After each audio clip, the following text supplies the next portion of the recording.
안녕하세요. 부동산 공법의 박형입니다. 3월 모의고사 해설 강의를 시작하겠습니다. 자, 문제 바로 보겠습니다.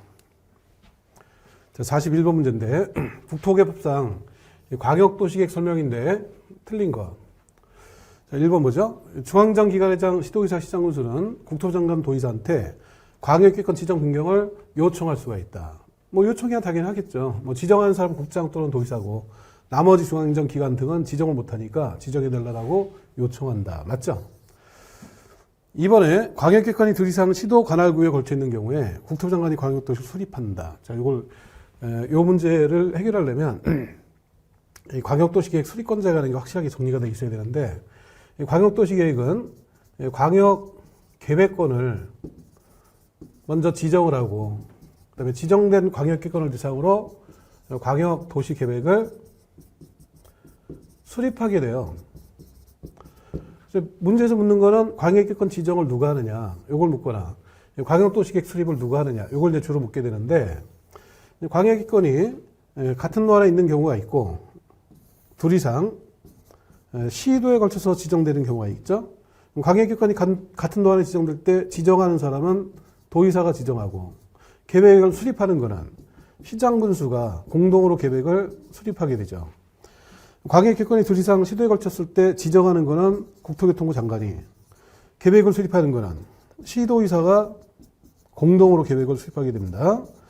광역도시 수립권자는 요 내용을 확실하게 기억하셔야 돼요. 나머지는 단지 요 내용을 갖고 응용해서 푸는 거기 때문에, 나머지 내용들은 이제 누구한테 승인받느냐, 협의가 안 될 때 어떻게 하느냐, 또는 누구가 공동 수립하느냐, 이런 내용들은 다 요 두 가지 짝만 갖고 판단하시면 됩니다. 도의사와 시장군수, 그 다음에 국장과 시도의사. 그래서 시장군수가 공동 수립해서 도의사 승인받죠. 시도의사가 공동 수립하는 경우에는 국토장관한테 승인받는 거고, 도의사가 필요할 때는 시장군수가 공동 수립할 수 있고, 국토장관은 시도의사가 공동 수립할 수가 있죠. 시장군수가 요청하면 도의사가 단독으로 수립할 수 있게 되고, 그 다음에 시장군수가 공동 수립하다가 협의가 안 되면 도의사한테 조정을 신청하죠.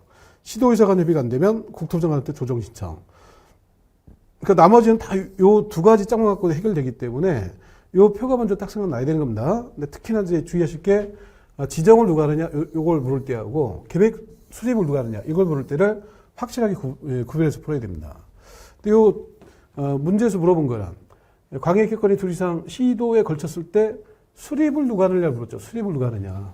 그러니까, 같은 도안에서 수립이면 시장군수 공동이고, 둘 이상 시도에 걸쳤죠. 둘 이상 시도. 계획 수립하는 거니까 시도의사가 공동 수립한다. 이게 나와야 되죠. 그래서 이 표를 확실하게 딱 기억을 하셔야 됩니다. 다시 문제로 돌아가서. 광역기권이 둘 이상 시도에 걸친 경우에 계획을 수립하는 거니까 국토부 장관이 아니라 시도의사가 공동으로 수립한다. 이렇게 나와야 되죠. 그래서 2번이 틀린 겁니다. 정답은 2번이고. 나머지 뭐 확인해보면 3번에 광역도시 수립 변경할 때 공청회 해야 되죠. 공청회는 공법 전체에 광기, 계동 네 군데다라고 기억을 하셔야 되죠. 광역도시계, 도시군기본계획, 개발구역 면적 100만 이상, 농지법에 공청회가 나옵니다. 그래서 공청회는 광역도시계획이니까 공청회를 열어서 주민전문가 의견을 들어야 되고, 4번에 광역기권 지정한 날부터 3년 지날 때까지 시장군수로부터 승인 신청이 없다. 그러니까 짝만 맞춰서 판단하면 된다 그랬죠. 시장군수가 승인 신청 안 하니까 이때는 도의사가 나서는 거죠. 만약에 시도의사가 승인 신청 안 한다, 여기는 국장이 되겠죠. 시장군수니까 도의사. 그래서 시장군수로부터 3년 지날 때까지 승인 신청이 없다. 도의사가 계획을 수립한다. 맞는 거죠. 그다음 기초수사 정보체계 변동사를 관리하는 게 있는데 5년마다 가는 거죠. 기간 5년마다. 근데 이 기간 5년은 광역도시계획, 도시군계획, 그리고 도시군관리계획, 공간재구조항계획까지 통틀어가지고 이런 식 기간들이 모두 다 5년이니까 기간 뭐 일일이 안 해도 관계없어요. 그러니까 요거 유일하게 3년짜리 3년 내 승인 신청이 없다. 이때 이제 도의사나 국장이 수립하는 거 있고, 요거 외에는 나머지 기간 다 5년이니까 5번 질문은 맞는 거죠. 답은 2번입니다. 다음 42번입니다. 도시군 기본계획 설명인데 틀린 거. 1번 보면 기본계획을 수립하지 아니할 수 있다가 나왔죠. 두 가지가 생각나야 되죠. 첫 번째로는 수도권에 속하지 않았고 광역시와 경계를 같이 하지 아니한 인구는 10만 명 이해하시고. 두 번째가 광역도시계획이 관할구역 전부에 수립되어 있고 기본계획 정할 사항이 모두 포함된 시군 두 가지가 있는데 그 중에 요게 나온 거죠. 근데 수도권에 속하는 시로서 이미 틀렸죠. 수도권에 속하지 않아야 되고 또 광역시와 경계를 같이 하지 않아야 되고 인구도 10만 이하가 돼야 수립 안 할 수 있는데 수도권의 시 이미 틀렸어요. 그래서 틀린 거 찾는 건데 답은 1번이고 이번에 기본계획 내용의 방제 법령 등 안전에 관한 사항이 포함된다. 기본계획 내용은 뭐 내용 많은 걸 다 외울 수는 없고 한 도시의 기본적 사항을 다 종합적으로 담는 거니까 뭐 이런 사항이 다 포함되겠구나 뭐 이 정도로 이해하시면 되고 2번을 몰라서 답 못 찾는 게 아니죠. 1번을 확실하게 기억을 하셔야 되는 거죠. 3번의 수립 기준은 매번 다 국토부 장관이죠. 3번 맞고 4번에 시장군수가 기본계획 수립 변경할 때 도지사 승인. 시장군수니까 당연히 도지사한테 승인 받는 거죠. 맞고 그 다음에 5번에 타당성을 검토하는 거는 다 5년마다 가는 거죠. 근데 이 타당성 검토가 광역도시계획은 없고 도시군 기본계획에는 타당성 검토 규정이 있죠. 그래서 5년마다 타당성 검토하는 규정 6개를 외워두셔야 돼요. 도시군 기본계획, 도시군 관리계획, 성장관리계획, 정비법의 정비기본계획, 그리고 정비법의 기본방침이 있죠. 그리고 주택법의 리모델링 기본계획. 그래서 타당성 검토 규정이 똑같이 있으니까 5년마다 타당성 검토하는데 6개를 기관성, 정침리 뭐 이런 식으로 좀 외워둘 필요가 있습니다. 도시군 기본계획에서 도시군 관리계획에서 성장관리계획에서 정비기본계획, 기본방침, 리모델링 기본계획 똑같은 내용을 다 5년마다 타당성 검토를 하죠. 그래서 5번도 맞는 거고 정답은 1번이죠. 다음 43번 도시군 계획 시설에 관한 설명인데 틀린 거 1번 도시군계획시설부지 매수무자가 토지택 공사인데 도시군계획시설채권을 발행해서 지급할 수가 있다. 여기 도시군계획시설채권이 나왔는데 이거 좀 정리하고 넘어가죠.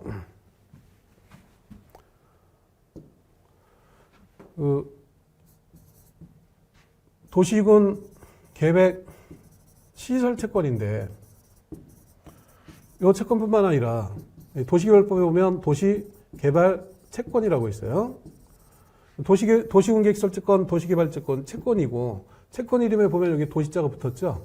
도시자가 붙어 있는 채권에 공통점이 있는데 첫 번째 채권 발행은 지방자치단체가 발행한다라는 게 도시자가 있는 채권의 공통점이에요. 두 번째 상환기간이 10년 이내에서 조례로 정합니다. 그 다음에 세 번째 채권 이율은 조례로 정한다. 이게 요 세 가지가 채권 이름에 도시가 있을 때 공통점이니까 이걸 꼭 기억을 해둬야 됩니다.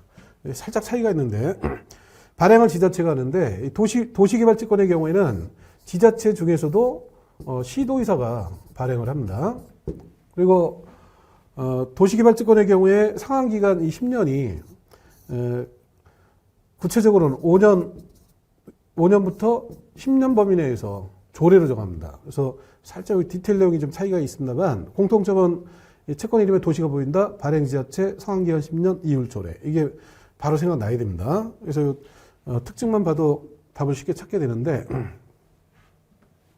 1번 보면 채권이 나왔고 채권 이름에 도시가 보이죠. 그러면 이제 세 가지 이제 공통점이 쭉 생각나야 되는 거죠. 발행지자체 상환기간 10년 이율 조례. 그런데 여기는 공사가 발행한다라고 돼 있죠. 틀린 거죠. 지자체가 발행해야지 공사에 해당이 안 됩니다. 그래서 1번은 틀렸고 정답은 1번이죠. 이번에 채권 상환기간, 채권 이름에 도시가 있고 그러면 상환기간은 10년 이게 이제 기본이죠. 2번 맞죠? 그 다음에 3번에 공동구 안전 및 유지관리 계획을 수립하는 게 있는데 이거는 5년마다 합니다. 공법에 10년마다 수립하는 계획은 딱 세 가지가 있어요. 정비기본계획, 기본방침, 리모델링 기본계획. 이거 10년마다. 유일하게 5년마다 수립하는 계획이 이 공동구 안전 및 유지관리 계획이니까 이것도 따로 좀 기억을 해둬야 되죠. 4번에 도시군계획시설의 결정구조 설치 기준 등에 관해서 필요한 사항 국토교통부령.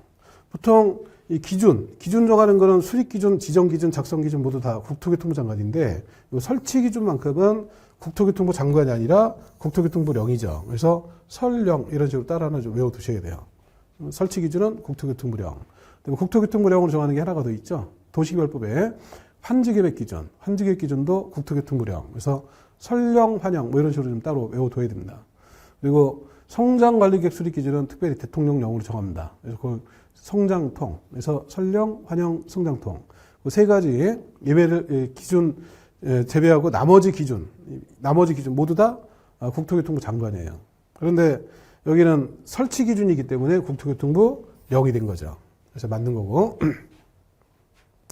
다음 5번에 효율적 토지 이용을 위해서 토지 이용을 위해서 둘 이상의 도시공객소를 같은 토지에 함께란 말이 나오면 끝에가 있다라고 돼 있으면 맞는 거로, 없다로 돼 있으면 틀린 거로 이렇게 풀어도 됩니다. 그래서 뭐 다른 식으로 뭐 속일 가능성이 거의 없는 사항이기 때문에 함께 있다 이 정도만 보고 풀어도 됩니다. 그래서 5번 맞고 답은 1번이죠. 자, 이어서 옵니다. 44번. 도시군관리계획 설명인데 틀린 것. 1번 시장군수가 위반한 지구단위계획구역 지정에 관한 계획은 시장군수가 결정한다. 이 도시군관리계획인데 시장군수가 직접 결정한다 이렇게 나오면 지구단위계획 찾아야 돼. 지구단위계획. 유일하게 딱 하나죠. 도시군관리계획 원래가 시도의사 또는 대도시가 결정하죠. 다만 예외로 시장군수가 결정하는 계획, 국토부 장관이 결정하는 계획, 해수부 장관이 결정하는 계획이 있죠. 해수부 장관은 1제곱킬로미터 이상의 수산자원보구역. 유일하게 딱 하나죠. 국토부 장관이 결정하는 거는 개발자원구역, 국토부 장관이 위반했던 계획, 국가계획과 연계된 시가와 조정구역. 이거 따로 외워둬야 되죠. 시장군수가 결정하는 계획은 딱 하나, 지구단위 계획. 그래서 시장군수가 결정한다, 지구단위 있으니까 맞는구나 이렇게 푸시는 겁니다. 다음 이번에 국토부 장관이 도시군관리계획을 결정할 수 있다. 그러면 세 가지가 생각나야 돼요. 개발자원구역, 국토부 장관이 위반했던 계획, 국가계획과 연계된 시가와 조정구역. 그래서 이거 두 문자로 좀 외워둘 필요가 있습니다. 개, 꼭꼭 시예요. 그래서 개가 있는데 하도 짖어서 시끄러워요. 그래서 개입을 꾹꾹 틀어박았다 생각하면서 개 꼭꼭 시라고 외워둬야 됩니다. 그래서 국토부 장관이 결정한다. 개 꼭꼭 시인데 여기 보면 국가계획과 연계한 시가와 조정구역, 국시 그 내용이죠. 맞는 거죠. 3번에 도시군관리계획 위반일로부터 5년 안에 적성평가를 실시한 경우에 적성평가를 안 할 수 있다. 이 적성평가 기초조사 등등을 안이할 수 있는 이유 중에 여러 가지가 있는데 그중에 토지적성평가와 제 취약성 분석을 안이할 수 있다. 이거는 5년이죠. 그래서 3번도 맞는 거고. 그다음 4번에 도시군관리계획 위반을 제한할 수 있다가 나와 있죠. 제한할 수 있다가 나오면 제한할 수 있는 사항부터 얼른 생각나야 되죠. 두 문자로 좀 외워둬야 되는데 기지개를 핀 거예요. 그리고 기지개를 탤런트 공유가 폈습니다. 집에서 안 피고 산에 가서 기지개 피다가 만세를 불렀어요. 만세. 그러니까 1만 이상 3만 미만 만세가 된 거죠.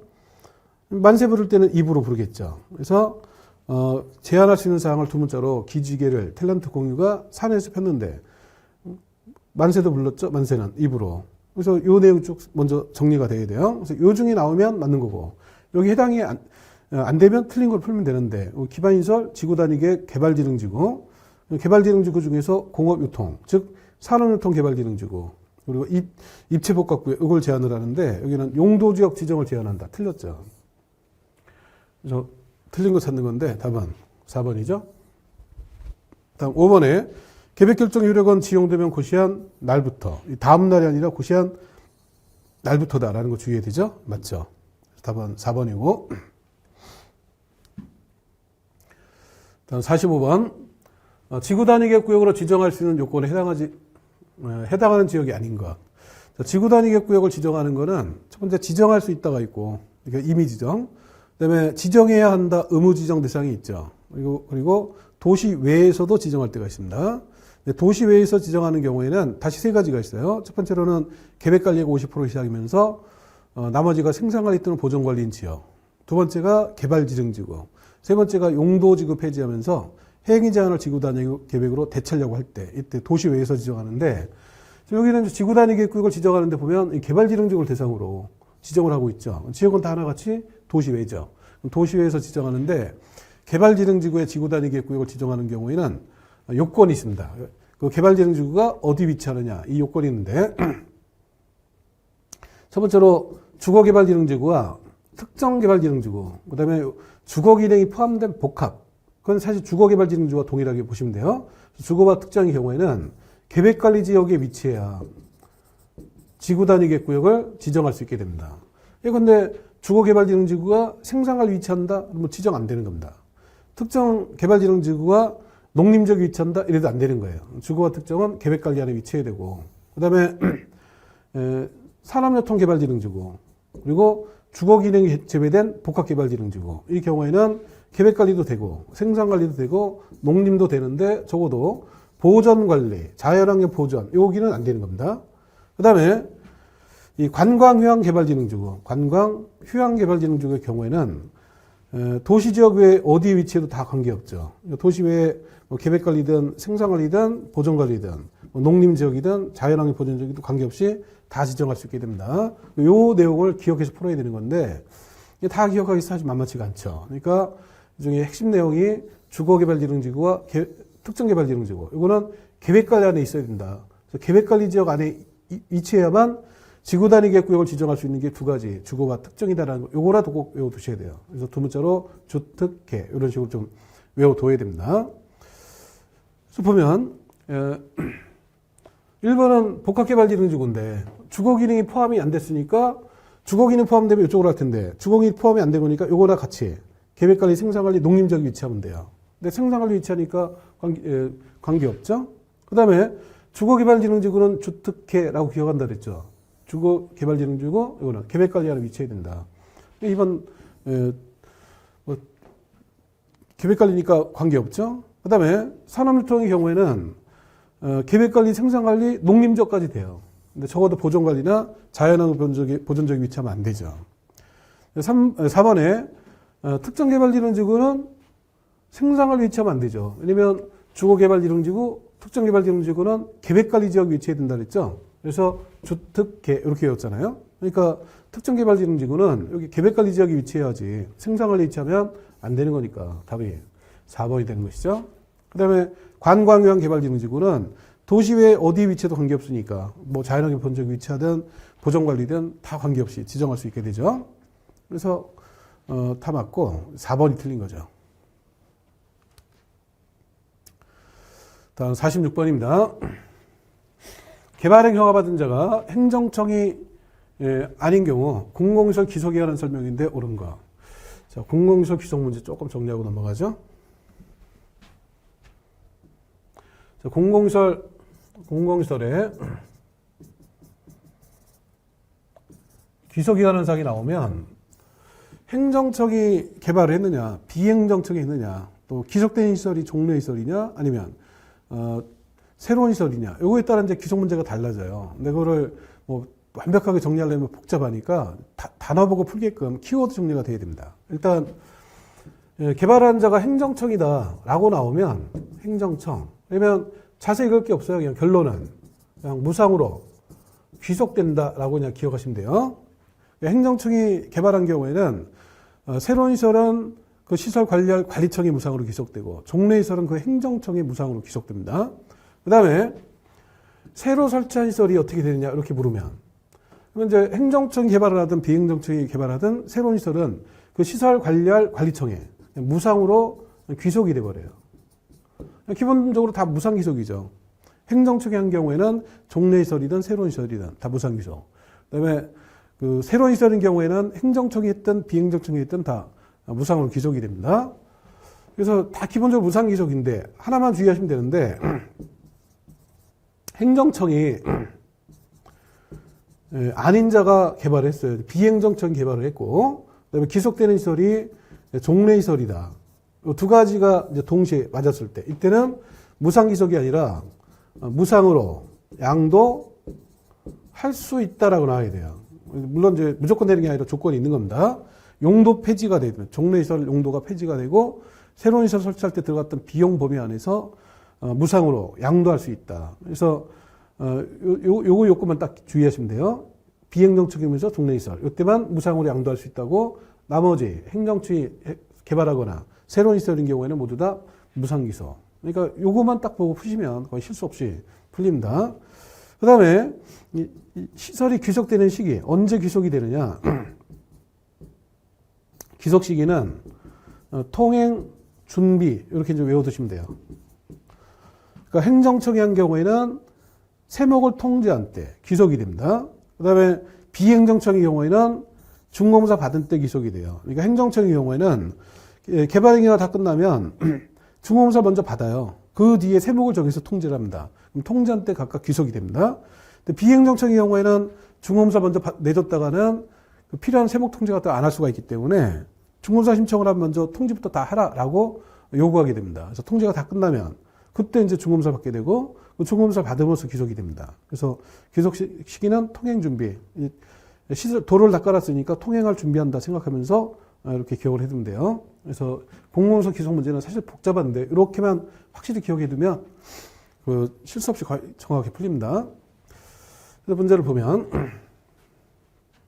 지금 문제가 개발행 허가받은 자가 행정청이 아니다라고 돼 있죠. 비행정청이다라고 돼 있어요. 그리고 비행정청이니까 귀속되는 시설이 종래시설이다라고 하면 그거는 무상으로 양도할 수 있다. 그거를 제외한 나머지는 무상 귀속이 될 거고, 또 비행정청이니까 그 귀속되는 시기는 중공사를 받음으로써 귀속이 되겠죠. 그 정도를 생각하면서 풀면 1번에 개발행 허가받은 자는 개발행위가 끝나고 중검사를 마치면 세목을 통지한다. 이거는 세목을 통지하고 통지한 때 기속이 되는 거는 이거는 행정청일 때 그런 거죠.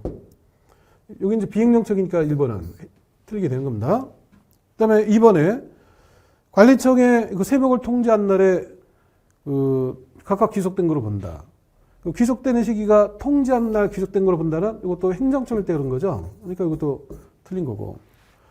3번에 관리청이 불분명할 때 도로 등에 관해서는 재정경제부 장관을 관리청으로 본다. 이것도 틀렸는데 도로 등에 관해서는 국토교통부가 관리청이 되는 거고, 그다음에 그 하천 등에 대해서는 기후에너지 환경부 장관이 관리청이 되는 거고, 기타 재산에 대해서가 이제 재정경제부 장관이에요. 도로 같은 건 전형적으로 국토교통부 관련된 사항이니까 여기서 틀린 거고, 3번은 조금 디테일한 내용이라 좀 어려울 수는 있는데 모르면 그냥 넘어가시면 되고. 또 4번에 개발행 허가받은 자는 그에 귀속된 공공시설 처분으로 인해서 수익금을 도시공객사업 외의 목적으로 사용해서는 안 된다.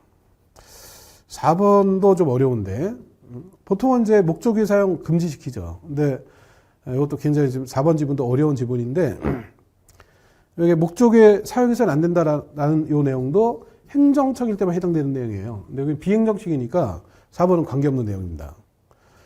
5번을 보면 개발행위로 용도가 폐지되는 공공시설. 용도가 폐지되는 공공시설이니까 종래시설 말하죠. 두 가지 요건이 다 맞았죠. 예, 행정청이 아닌 자고 종래시설이고. 그러면 이때는 무상기속이 아니라 무상으로 양도할 수 있다가 된다 그랬죠. 그래서 용도 폐지되는 공공시설은 공공시설 설치한 비용 상당한 범위 안에서 허가받은 자한테 무상으로 양도할 수 있다. 이게 맞는 내용이죠. 그래서 답은 5번이 되는 겁니다. 보면 좀 어려운 질문이 좀 섞여 있어요. 3번도 어렵고 4번도 굉장히 어려운 얘기고. 근데 답은 다시 운행 보면 요거를 확실히 기억하면 답은 찾을 수 있는 거죠. 행정청일 때는 무상기속이고 새로운 시설이면 무상기속이고 행정청 아닌 자고 종래시설 두 개가 다 나올 때 무상으로 양도할 수 있다다. 기속되는 시기는 통행 준비다. 여기까지를 확실히 기억한 다음에 여기에 해당되는 걸 찾아서 답을 해야 되는 겁니다. 그래서 정답은 5번이고요. 다음 47번. 개발행위에 따른 기반시설 설치에 관한 설명인데 옳은 것. 1번. 개발밀도관리구역 안에서는 건폐율 50%를 강화 적용한다. 이 개발밀도관리구역은 건폐율이나 용적률을 강화 적용하게 되는데 이 강화 적용하는 거는 50%예요. 50% 강화 적용한다라고 할 때는 건폐율에 해당이 안 됩니다. 이제 법에서 정한 거는 건폐율 또는 용적률을 강화 적용한다라고 해놓고 실제로 대통령령을 통해서 강화 적용하고 있는 거는 용적률만 50% 강화 적용합니다. 그래서 건폐율 50% 이건 틀린 거예요. 그래서 용적률을 50% 강화 적용해야지 건폐율 틀렸고. 이번에 시장군수가 개발밀도관리구역을 지정할 때 도시계획의 심의, 당연히 심의 거치는데 저기는 심의를 거쳐서 도지사 승인받는다 이게 되는데 틀렸습니다. 이 심의라는 거는 어느 법에 나오든 어떤 절차와 관련해서 나오든 심의가 항상 마지막 절차예요. 마지막에 하는 절차가 심의이기 때문에 심의 거친 뒤에는 항상 확정이 돼야 돼요. 심의를 거쳤죠. 거쳤으니까 그 뒤에는 이제 확정이 돼야 되는데 승인을 받고 있다는 거는 아직 확정이 안 됐다는 거 아니에요. 이거 당연히 틀린 겁니다. 그래서 2번 틀렸고 3번에 기반시설 부담구역에서 기반시설 기존 건축물을 철거하고 신축하는 경우에 기존 건축물 연면적을 포함하는 건축행위를 기반시설 설치비용 부과 대상으로 한다. 기반시설 설치비용의 부과 대상은 기존 연면적을 포함하면 안 됩니다. 한마디로 이제 건물이 더 커지고 없던 건물이 생기고 이러면서 이제 기반시설이 유발되니까 그걸 부담시키는 건데 기존의 연면적을 포함해버리면 있던 건물에 또 부과하는 거 아니에요. 이미 거기에 기반시설도 확보가 된 상태에서 건물이 지어졌을 건데 거기다까지 부과하는 거는 뭐 이중으로 부담시키는 거니까 한마디로 기존 연면적을 초과하는 건축행위 요거만 이제 부담 대상으로 하는 겁니다. 그래서 3번 틀렸고 4번에 도시개발법에 따른 도시개발구역에서 지구단위 계획을 수립해서 개발하는 토지 건축하는 건축물은 기반시설 설치용 비용의 부과 대상이 아니다. 이거는 굉장히 어려운 얘기인데 내용은 맞아요. 맞는데 이거 기억할 수 있는 사항이 아닙니다. 그러니까 이걸 일단 넘어가고 5번에 기반시설 부담구역으로 지정된 지역에 대해서는 개발행위 허가 제한을 연장할 수가 없다. 이게 틀렸는데 뒤에 개발행위 허가 제한하는 게 있죠. 개발행위 허가 제한은 5가지가 있어요. 5가지 일일이 기억할 수는 없지만 보존과 관련된 사항이 2가지가 있습니다. 개발로 인해서 경관 미관 등이 오염 손상될 우려가 있는 지역. 이게 첫 번째고 개발로 인해서 우량농지라든지 뭐 등등 이런 거를 보존할 필요가 있는 지역. 보존 관련된 사항이 이제 2가지가 있고 그 다음에 계획을 수립하고 있는 지역이 3가지가 있어요. 도시군 기본계획 등을 수립 중에 있다. 또는 도시군 관리계획을 수립하고 있다. 뭐 지구단위계획구역으로 지정해놨다. 뭐 기반시설 부담구역으로 지정했다. 이런 게 다 이제 계획을 수립하고 있는 지역들입니다. 그래서 보존과 관련해서 계획 관련해서 이제 개발행 허가를 제한을 하는데 그 제한할 때 기간이 중요합니다. 제한할 때 제한 기간은 기본은 3년이고 연장은 2년 범위 내에서 연장을 하는데 그 2년 연장하는 거는 무조건 연장되는 게 아니라 계획 관련해서는 연장이 가능하고 보존 관련해서 제한했을 때는 연장이 안 되는 겁니다. 그러니까 우량농지로 보존할 필요가 있어서 이런 거는 연장 사유가 안 돼요. 반면에 도시군 기본계획, 도시군 관리계획 수립 중이다, 지구단위 계획구역으로 지정됐다, 기반시설 부담구역으로 지정됐다 이런 건 다 2년 범위 내에서 연장이 가능한 겁니다. 그래서 개발행 허가 제한 관련해서는 이게 핵심이니까 이 정도 꼭 기억을 해놔야 된다. 여기는 기반시설 부담구역으로 지정된 지역이니까 연장이 가능한 거죠. 기본 3년, 연장 2년 범위 내에서 연장할 수가 있습니다. 그러니까 연장할 수 없다. 이것도 틀렸고. 그래서 정답이 4번을 알고 푸는 게 아니라 1번도 틀렸고 2번도 틀렸고 그다음에 3번도 틀렸고 그리고 5번도 틀렸기 때문에 할 수 없이 4번 이렇게 골라야 되는데 좀 어렵죠? 난이도가 이제 상입니다. 이거는 좀 어려운 문제인데 1번은 좀 그래도 좀 쉽고 2번도 사실은 이 힘이라는 특징을 알면 좀 쉽게 판단을 할 수 있는 거고 3번이 좀 살짝 헷갈리고 5번도 좀 어렵고 거기다 4번까지 어려워가지고 좀 난이도가 굉장히 높은데 이 4번은 이거 뭐 따로 기억하려고 하지 마시고 이거는 정리가 불가능한 사항이에요. 이 기반시설 설치 비용 부과대상 행위에 관한 걸 이제 법으로 쭉 정하고 있는데 건축법이 정하고 있는 일정한 건축물들인데 다만 그 부과 대상에서 제외되는 사항을 정해두고 있습니다. 이게 38가지 정하고 있어요. 도시개발구역에서 지구단을 수립해서 개발한다든지 정비구역이라든지 뭐 이런 식으로 해서 38가지 정하고 있고 그 예외사항을 여기다 넣어놓은 거라서 내용이 상당히 어려운 겁니다. 예전에 뭐 기출 문제로 한번 나온 바가 있긴 한데 이거 묻는 문제가 난이도 뭐 거의 극상이라 누구도 풀 수 없는 문제였는데 여기도 지금 난이도 구성을 좀 생각하면서 상으로 이제 구성하느라고 좀 어려운 점이 들어갔습니다. 근데 4번 지문은 그냥 신경 쓰지 말고 나머지 틀린 내용들이 왜 틀렸을까 이거를 잘 체크해 두시기 바랍니다. 다음 48번 성장관리계획구역을 지정할 수 있는 지역이 아닌 것. 성장관리계획구역 지정은 난개발을 막기 위해서 성장관리계획구역을 지정하는 거고 대상은 난개발이 발생할 가능성이 있는 지역인데 그 지역이 녹지관리, 농림, 자연환경 보전 지역이죠. 아직 다 미개발지고 여기에 어떤 사유로 개발이 되면서 난개발이 될까봐 여기다 지정하는 거니까 성장관리계획구역 지정 대상 녹간농자 이것만 기억하시면 되죠. 이건 관리니까 가능하고 그 다음에 2번도 관리지역이니까 되죠. 3번은 준주거 이게 틀렸죠. 그리고 생산 녹지에도 되고 자연환경 보전 지역 다 되죠. 답은 3번이죠. 다음 49번입니다. 시가와 조정구역 설명인데 틀린 거 1번 시가와 조정구역은 도시적 주변 지역의 무질서한 시가 방지를 위해서 계획적 단계적 개발을 도모하려고 지정한다. 맞죠? 이 무질서한 확산 방지면 개발 제한 구역이고 무질서한 시가 방지를 목적으로 지정하는 게 시가와 조정구역이죠. 이번에 시도의사는 시가와 조정구역 지정을 도시군 기본계획으로 결정한다. 이것만 보고 그냥 틀린 거예요. 공법에 이제 이런 식으로 그냥 틀린 표현들 여러 가지가 있는데 기본계획을 결정한다. 무조건 틀린 겁니다. 광역 도시계획을 결정한다. 이것도 무조건 틀린 거. 뭐 기본계획 우선한다. 무조건 틀린 거로 푸시는 거고. 도시군 관리계획에 부합해야 된다. 뭐 등등 이런 이제 다 표현들 기억해 놨다가 지문에 이렇게 기본계획을 결정한다 나오면 바로 틀린 거로 푸시면 됩니다. 당연히 도시군 관리계획으로 결정을 하는 거죠. 기본계획이 아니고 관리계획으로. 그래서 2번 틀렸고 틀린 거 찾는 건데 답은 2번이죠. 3번에 시가 유보기간 5년에서 20년 맞죠. 그 다음에 그 시가와 유보기간이 끝나면 끝난 날의 다음 날 효력 잃게 되죠. 이것도 맞고. 그 다음에 5번에 시가와 조정구역 안에서 도시군 계획 사업.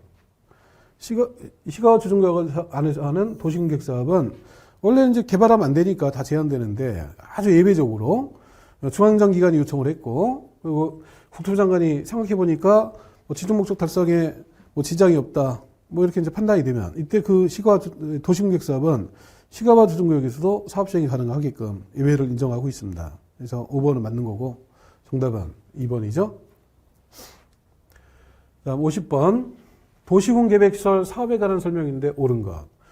자, 1번 보면 시행자로 지정을 받는데 동의받아라는 게 나와요. 읽을 필요가 없어요. 그냥 바로 민간이다라는 걸 먼저 생각하고 풀면 돼요. 시행자 지정 동의는 민간. 토지대공사 틀렸죠. 이와 같이 국토개법에 민간만 해당되는 사항이 딱 2개가 있어요. 하나는 시행자 지정 동의, 두 번째 보호증. 두 가지는 민간만 해당되니까 여기처럼 시행자 지정 동의가 나오면 3분의 2냐 2분의 1이냐 이거 신경 쓰지 마시고 민간을 먼저 생각해서 공사 같은 거 나오면 바로 틀렸다라고 보시면 됩니다. 그래서 1번 틀렸고 2번에 같은 도 관할구역에 속하는 둘 이상 시군에 걸쳐서 이같이 둘 이상 시군에 걸쳐서 사업을 한다. 또 둘 이상 시군에 걸치는 둘 이상 시대에 걸치는 뭔가를 지정한다. 또 계획을 수립하다가 인접한 지역을 포함해서 계획을 수립한다. 이같이 2개 이상 지역 관련된 사항이 나오면 항상 협의를 먼저 해야 돼요. 협의가 잘 되면 이제 그 협의 내용대로 정리가 되면 되는데 협의가 안 됐다? 이때 이제 위에서 나섭니다. 그 위가 같은 도는 도의사, 둘 이상 시도면 국장이 나서가지고 시행자를 정해주고 입안할자 정해주고 이런 식으로 해결하는 겁니다. 여기는 이제 같은 도고 둘 이상 시군인데 협의를 되는데 협의가 안 됐잖아요. 그러니까 시군이니까 도의사가 나서겠죠. 도의사가 시행자를 지정한다. 맞죠? 4번에 사업의 준공 예정일 변경을 내용으로 실시계획 변경 인가할 때 그 사실을 공고하고 관계자 서류 사본을 일반이 열람하도록 해야 된다. 이런 거는 이 지문은 좀 어려운 내용인데 원래는 이제 인가 받았으면 이를 변경할 때도 인가를 다시 받는 거죠. 그리고 여기는 공고를 하고 서류를 열람을 시켰으니까 변경할 때도 다시 공고 열람을 하는 게 정상인데 앞에 사업 준공 예정일을 변경하는 걸 내용으로 변경인가를 받게 됐다. 그러니까 이 내용이 경미한 변경을 말하는 거예요. 경미한 변경. 근데 경미한 게 워낙 많아서 외울 수는 없지만 그냥 이런 식으로 내용이 써 있으면 이게 경미한 거다라고 판단하고 풀 수밖에 없습니다. 그래서 경미한 변경이기 때문에 다시 공고 열람할 필요가 없다라고 되어야 돼요. 근데 공고를 다시 하고 열람을 또 한다라고 되어 있기 때문에 틀렸고 이 문제가 옳은 거 찾는 거네요. 답은 2번이죠. 2번 이제 확실하게 옳은 거고 3번 틀렸고 그다음에 4번에 행정처가 아닌 사업의 시행자 처분에 대해서 시행자한테 심판을 제기한다. 행정심판 제기하는 거, 심판. 심판을 제기하는 거는 심지라고 하나 좀 기억해 두세요. 행정심판은 시행자를 지정한 자한테 제기를 해요. 시행자에게 직접 제기하는 게 아니라 시행자를 지정한 자에게. 나중에 도시개발법에서는 행정심판은 지정권자한테 제기를 합니다. 그러니까 도시개발법이나 국토개법이나 보다 모두 심판은 심지 이렇게 이제 해결되는 거니까 심지라고 한마디 기억해 두고 4번 틀렸고 5번에 시행자는 공사를 마치면 중공검사를 받는데 국토부 장관이 아니고 시도의사 또는 대도시한테 중공검사를 받죠. 국토부 장관은 중공검사권자가 아닙니다. 그래서 5번도 틀렸고 정답은 2번이죠. 다음 51번 문제는 극상 문제입니다. 이거는 해설 안 하고 넘어가죠. 이것도 모의고사에 계속 이렇게 극상 문제를 넣는 거는 실제 시험장 가서 이거 풀려고 덤볐다가는 시간 뺏기고요. 어려운 거 어차피 풀어봐야 해결도 안 되는데 버리는 연습을 자꾸 하시라고 그 모의고사 때 계속 극상 문제를 넣고 있습니다. 그래서 공법은 거의 매년 한 10개 이상 극상 문제가 포함돼서 나오기 때문에 그걸 빨리빨리 버리는 연습을 하셔야 돼요. 그래야 이제 시간 모자라지 않고 여유를 가지고 풀 수 있게 되는데 자꾸 이런 거 이제 그 어려운 문제 붙들고 풀다가 거기서 시간 뺏기고 이게 안 풀리니까 좀 실제 시험장 가면요 안 풀린 문제 이거 몇 개 만나면 멘붕 옵니다. 그래서 쉬운 것도 막 그냥 헷갈리게 되는 상황이 오게 되니까 이런 문제 버리는 연습을 자꾸 하셔야 됩니다. 그래서 51번은 극상이니까 바로 버리고 52번 용도지역별 용적률 최대한도가 큰 순서로 바르게 나열된 것. 용적률이 준주거 지역은 용적률이 500이죠. 일종전용 100이죠. 3정일반 300이고 준주거 500. 100, 300, 500을 기준으로 외워두셔야 됩니다. 일종전용은 일자라서 100이고 3정일반 용적률은 3자라 300이고 준주거는 500. 준주거 500과 준공업 400을 꼭 같이 외워둬야 되죠. 준주거 같은 줄이니까 준주거 500, 준공업 400. 준공업이 400이니까 일반 공업은 그보다 낮죠. 350이 되겠죠. 전용 공업은 300일 거고 그 다음에 녹지 이하 관리농림 자연환 보존지가 통틀어 다 80인데 100자리가 3개가 있죠. 생산녹지, 자연녹지, 계획관리죠. 그게 100이죠. 근데 뭐 숫자를 구체적으로 몰라도 순서만 찾으면 되는데 이 중에 딱 봐도 제일 높은 게 준주거가 가장 높죠. 그러니까 맨 앞에 기억이 나와야 되고 그 다음에 맨 뒤에 생산녹지가 있는 거 뭐 이건 뭐 뻔하니까 이거 신경 안 써도 되고 두 개만 고민하면 되는데 당연히 준공업과 일반공업 중에서 준공업이 높은 거니까 답은 2번이 되는 거죠.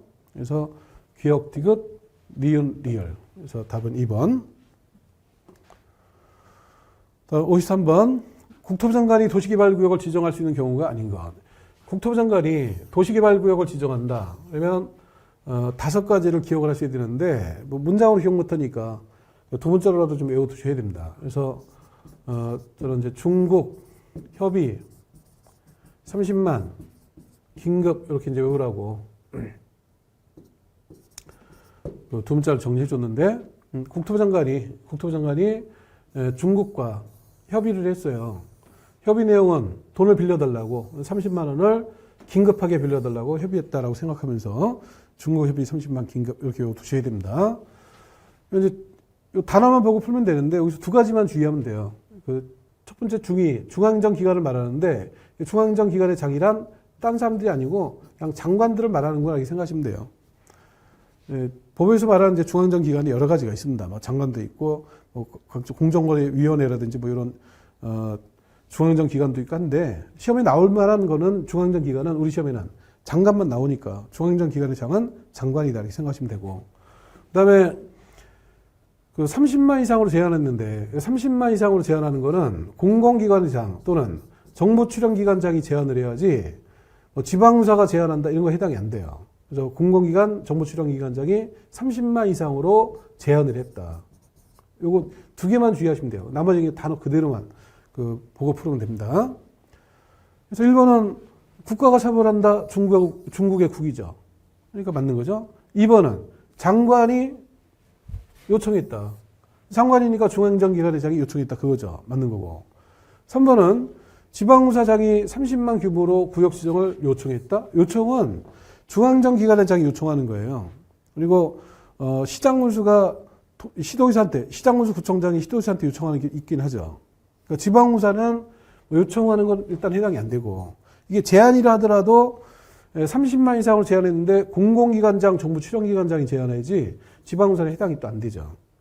그러니까 공공기관은 토지택공사 또는 수자원공사 또는 관광공사, 농어촌공사 이렇게 정해진 게 있죠. 7가지. 그 토지택공사, 수장공사, 농어촌공사, 관광공사, 그리고 철도공사가 있죠. 매입공공기관. 하나 더 공항공사가 있죠. 총 7개 공공기관이 있는데 그게 해당이 돼야 돼요. 지방공사 같은 건 아예 해당이 안 되는 겁니다. 그래서 3번이 틀린 거고, 4번은 토지택공사 사장이 30만 규모로 구역 지정을 제한했다. 30만 규모로 제한했다. 이거 정확하죠. 4번 맞고, 5번은 천재지변으로 긴급 그 내용이죠. 그래서 답은 3번입니다. 자, 54번. 도시개발법령상 수용방식에 의한 사업시행 설명인데 옳은 거. 기억번은 문장이 좀 길긴 한데 자세히 볼 거 없이 보시면 여기 수용을 하는데 동의받아야 된다가 나와 있죠. 수용할 때 동의받는다. 그러면 도시개발법에서는 수용 동의가 나오면 무조건 민간이 나와야 돼. 민간. 공사 그냥 바로 틀린 겁니다. 뭐 숫자가 얼마 3분의 2냐 2분의 1이냐 따질 이유가 없어요. 그냥 수용 동의 보고 민간. 이거 토지택 공사니까 틀린 거 이렇게 보시면 됩니다. 그래서 이런 식으로 풀어야 될 게 몇 가지가 있습니다. 도시개발법에는 수용 동의, 그리고 제한할 때 동의받는 게 또 있습니다. 제한할 때 동의. 그다음에 신탁하는 게 있고, 수용 동의가 있고, 그다음에 보증, 그 토지상한증권 발행할 때 보증 받는 거, 그다음에 선수금 받는데 요건이 그 공사 신청률 10% 이상 돼야 된다. 이거 민감에 해당되는 거죠. 그리고 규약. 그래서 이런 것들을 쭉 체크했다가 그 단어들이 나오면 민감부터 떠올려서 풀어야 돼요. 그래서 1번은 기억번은 틀렸고, 그 다음에 니은번에 시행자가 이주대책을 수립해서 시행하라. 이건 뭐 당연히 맞는 거죠. 그 다음에 디귿번은 보증이 나왔죠. 보증은 민감에 해당된다 그랬죠. 공사 틀린 거죠. 그래서 기억도 틀렸고 디귿도 틀렸고 옳은 걸 골라야 되는데 니은만 옳죠. 리을번도 있네요. 리을번은 원형지 공급가격은 한마디로 협의가격이라고 외워두시면 돼요. 원형지 공급가격 나오면 지목이 길게 다 기억할 수가 없으니까 협의가격.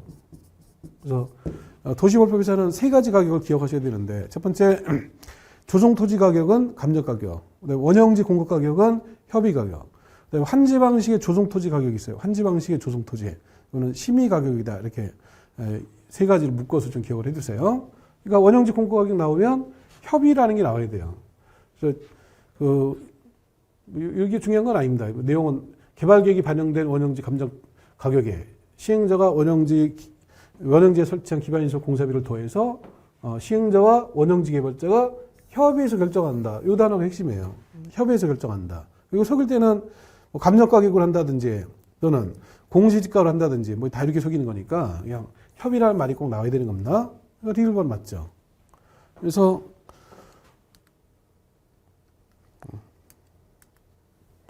기억번 틀렸고, 그 다음에 니은번 옳죠? 요것만 봐도 기억번은 틀렸으니까 빼고, 그 다음에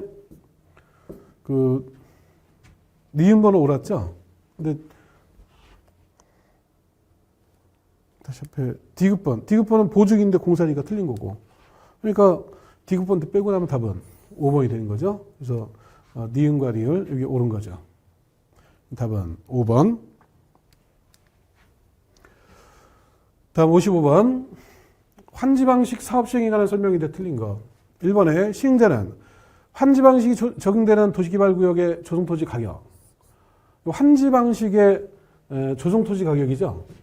그러면 당연히 심의가격이라고 기억나야 돼요. 그 가격을 심의를 거쳐서 결정한다. 단 그에 앞서서 감정평가 받겠죠. 그래서 1번은 맞는 건데 잠깐 그 가격 3가지 언급이 됐으니까 좀 정리하고 넘어가죠. 도시개발법에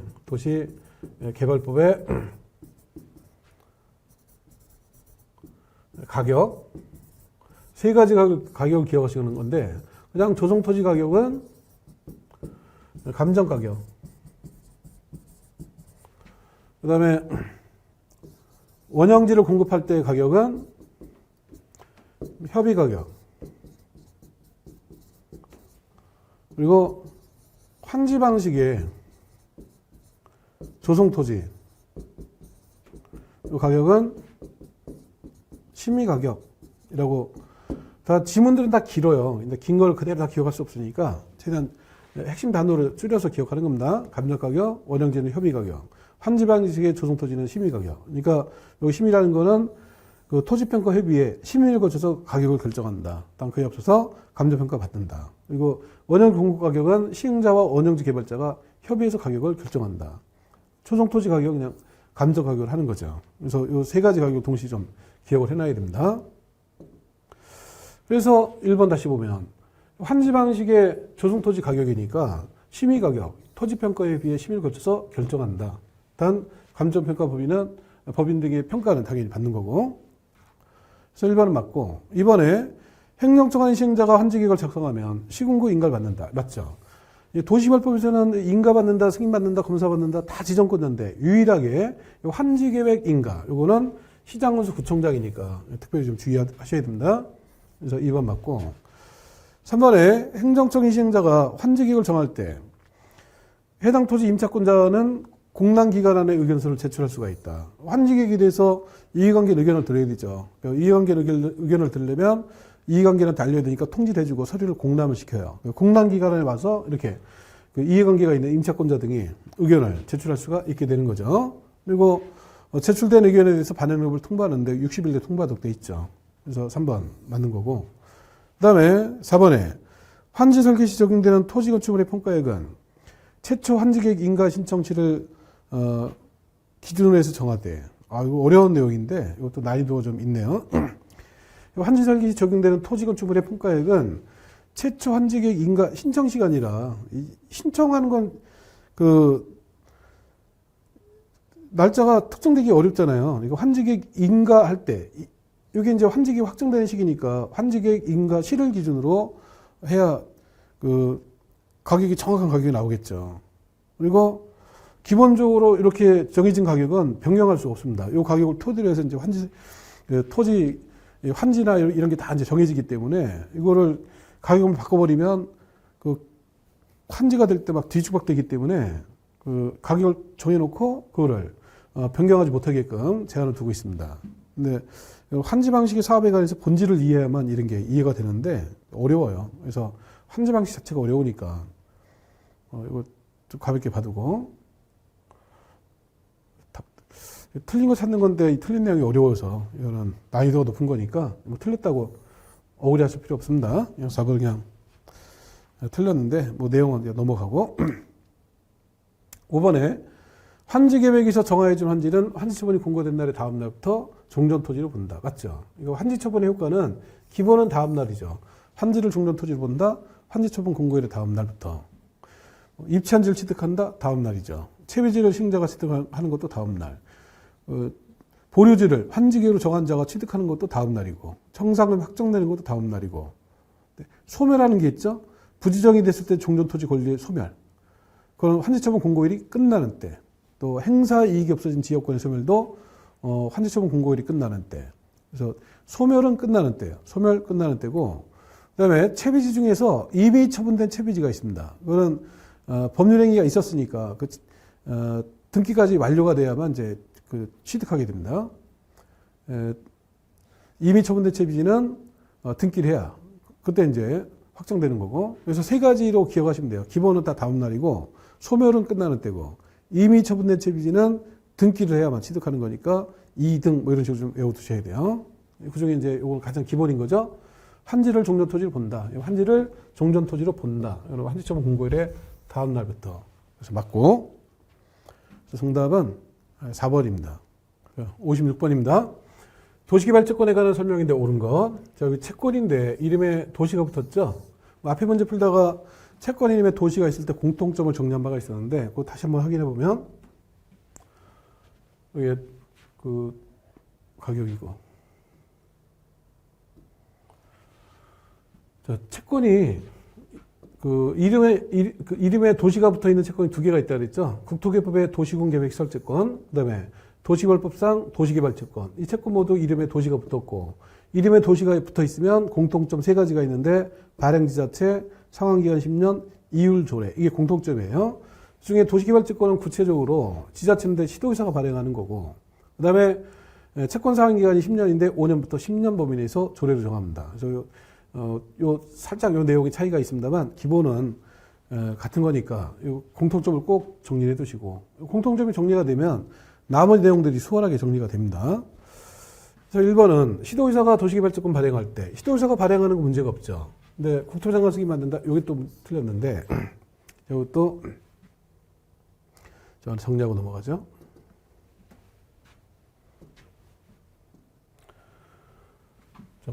공법에 장관들이 여기저기 계속 나옵니다. 근데 공법에서 장관이 하도 많이 나오니까 공부하다 보면 수 없는 장관이 나오는 것 같은데, 알고 보면 4명의 장관이 있어요. 첫 번째로는 국토교통부 장관이 하는 일이 있고, 두 번째 해양수산부 장관, 줄여서 해장, 해장이 하는 일이 있고, 그 다음에 행정안전부 장관, 줄여서 행장이 하는 일이 있고, 그 다음에 농림축산식품 장관, 줄여서 농장. 공법상 장관은 총 4명이 끝입니다. 그래서 4명의 장관을 그냥 외워두세요. 국장, 해장, 행장, 농장. 4명의 장관이 있고, 그 다음에 이 4명의 장관 외의 어떤 장관이 나와가지고 뭔가를 했다. 그냥 틀린 걸 바로 찍으시면 돼요. 근데 재정경제부 장관한테 승인받는다. 바로 틀린 겁니다. 그래서 4명 장관 외에는 다른 장관이 하는 게 아예 없으니까 이거를 장관 4명을 정리해두고, 그 다음에 구체적으로 하는 일이, 국장이 하는 일은 어마어마하게 많아요. 근데 해장, 행장, 농장은 하나씩만 딱딱 기억하면 됩니다. 해장의 경우에는 수산자원보호구역 딱 하나인데, 수산자원보호구역도 해장이 다 하는 거 아니고 면적이 1제곱킬로미터 이상의 수산자원보호구역, 요거만 해장이 하는 일이죠. 수산자원보호구역이라도 1제곱킬로미터 미만이거나 인접토지에 지정하는 거는 시도의사가 하게 되죠. 그러니까 그 해장은 요거 하나 기억하시면 되고, 행장이 하는 일은 지자체와 관련된 돈 문제다라고 생각하시면 돼요. 지자체 돈. 이때만 행장이 나선다. 그 다음에 농장은 농지법에만 있다. 이렇게만 딱 기억해 두시면 장관 때문에 헷갈릴 일이 없어요. 그래서 나머지 3명 장관 빼놓고 나머지는 다 국장이 하는 거니까, 국장이 하는 일은 워낙 많으니까 일일이 기억 못 합니다만, 이제 부분 정리할 사항들이 있죠. 아까 문제에서 풀었듯이 국장이 도시개발구역을 지정한다. 중국협의 30만 긴급. 이런 식으로 좀 외울 것들이 일부 있습니다만, 다는 기억 못 해요. 근데 요 3명의 장관은 하는 일이 딱 특정돼 있으니까 이거 따로 기억해 두고, 그리고 전체적으로는 이렇게 요 4명 장관 외의 장관이 나와서 뭔가를 하면 바로 틀렸다라고 보시면 됩니다. 다시 문제로 돌아가서, 일본의 시도의사가 도시개발채권 발행할 때 국토부 장관 승인 받는다. 지금 이 도시개발채권 발행하는 게 전형적인 지자체 돈 문제 아니에요. 이 시도의사가 지자체고 채권이니까 지자체 돈 문제 아니야. 그러니까 이때는 국장이 아니라 행장이 나와야 되죠. 행정안전부 장관의 승인을 받게 되는 겁니다. 그래서 1번 틀린 거예요. 이번에 도시개발채권 상한 3년부터가 아니라 5년부터 10년 범위 내에서 조례를 정하죠. 3번에 도시개발채권은 무기명으로 발행할 수 없다? 틀렸는데, 채권 발행 방법은 등록 발행하는 게 있고, 등록해서 발행하는 게 있고, 그 다음에 무기명으로 발행하는 게 있고, 그 다음에 기명증권을 발행하는 게 있어요. 근데 채권 발행 방법이 기명이 되려면 이름에 꼭 상한자가 붙어야 됩니다. 이것도 나중에 토지상한채권 그리고 주택상한사채 이런 게 같이 비교 정리가 돼야 되는데, 일단 기명이 되려면 이름에 상한이 꼭 있더라. 이거를 기억을 해놔야 됩니다. 상한자가 없으면 이제 둘 중에 하나가 되는 거죠. 등록 또는 무기명. 그러니까 도시개발채권은 상한자가 없으니까 기명은 아닐 거고, 기명이 아니니까 무기명이 되겠죠. 또는 등록 발행할 수 있는 거고. 그래서 무기명을 발행할 수 있는데 없다니까 틀린 거죠. 그 다음에 4번에 도시개발채권 소멸시효는 원금이 5년이죠. 이자는 2년이고. 근데 원금 5년은 소멸시효를 읽으면서 천천히 읽으면 소멸시효 이렇게 이제 읽을 수가 있죠. 그래서 소멸시효. 읽다 보니까 오자가 들리죠. 그러니까 원금 5년이 돼야 되고, 이자는 이자가 있잖아요. 그러니까 1년이 아니라 2년이 되는 겁니다. 그래서 4번 틀렸고. 5번에 도시개발지권 매입일증 보관하는데 5년간 보관을 합니다. 예전에 기출 문제 나왔던 지문이죠. 그래서 답은 5번이 맞는 거죠. 답보다 중요한 거는 이게 왜 틀렸을까 잘 정리해둬야 됩니다.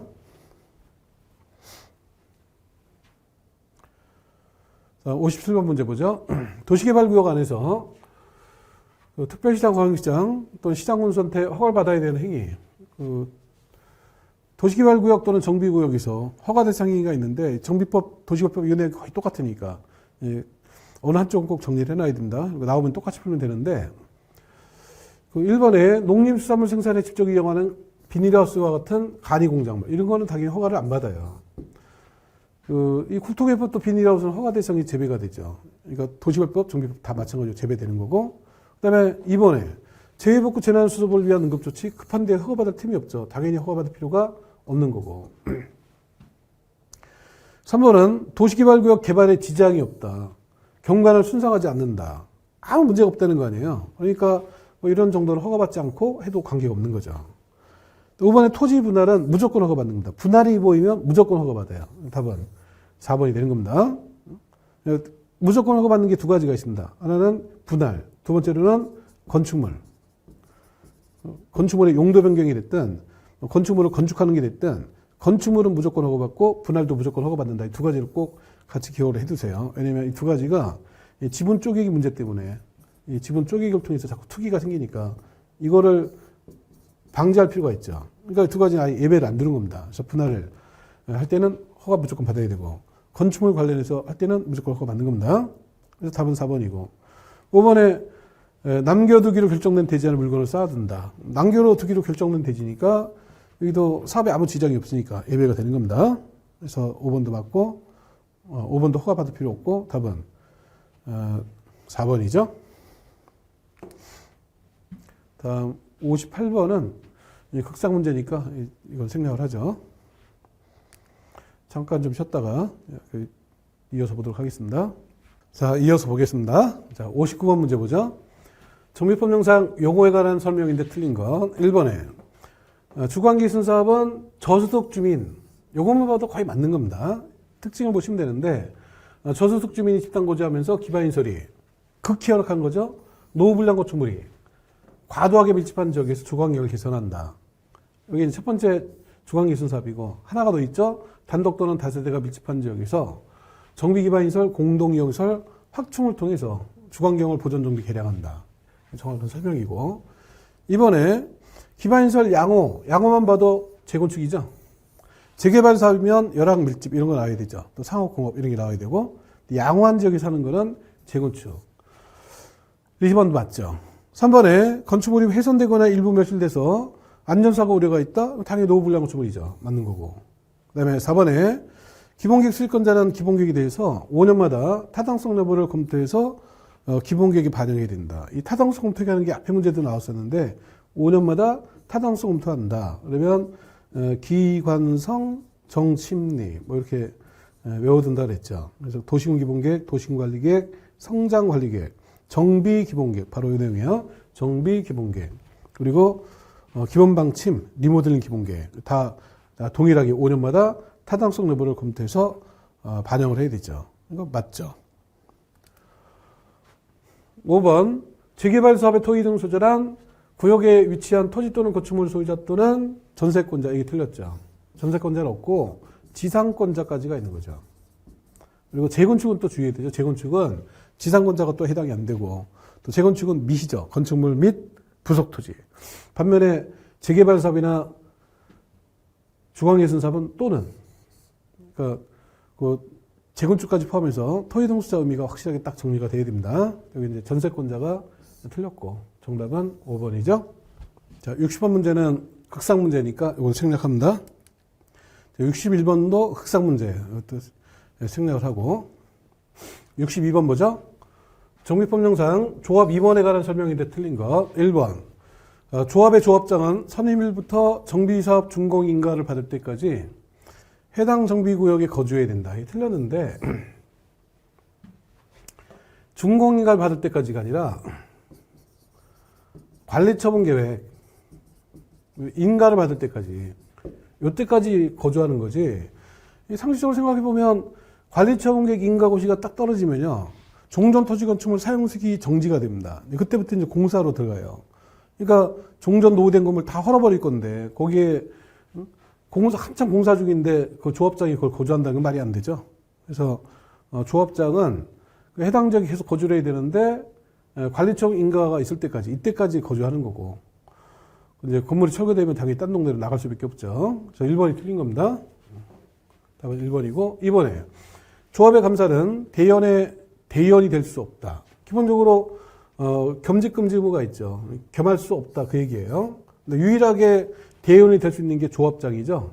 그러니까 조합장을 제외한 나머지 임원들 대연될 수가 없죠. 그래서 2번은 옳고 3번에 근고 이상의 실형 선고받고 집행 면제되고 나서 2년 지나지 않은 자 2번 될 수 없다. 맞죠? 결격사에 가는 게 뭐 실형 선고받았을 때는 정비법이 됐든 도시벌법이 됐든 주택법이 됐든 다 2년이죠. 2년이 지나지 않은 자 2번 될 수 없다. 맞고 4번에 조합 임원의 사임 후에 6개월 이상 조합 임원이 선임되지 않았다. 이때는 시장군수 등이 총회를 소집할 수 있다. 맞는데 보통은 총회 소집은 조합장이 하죠.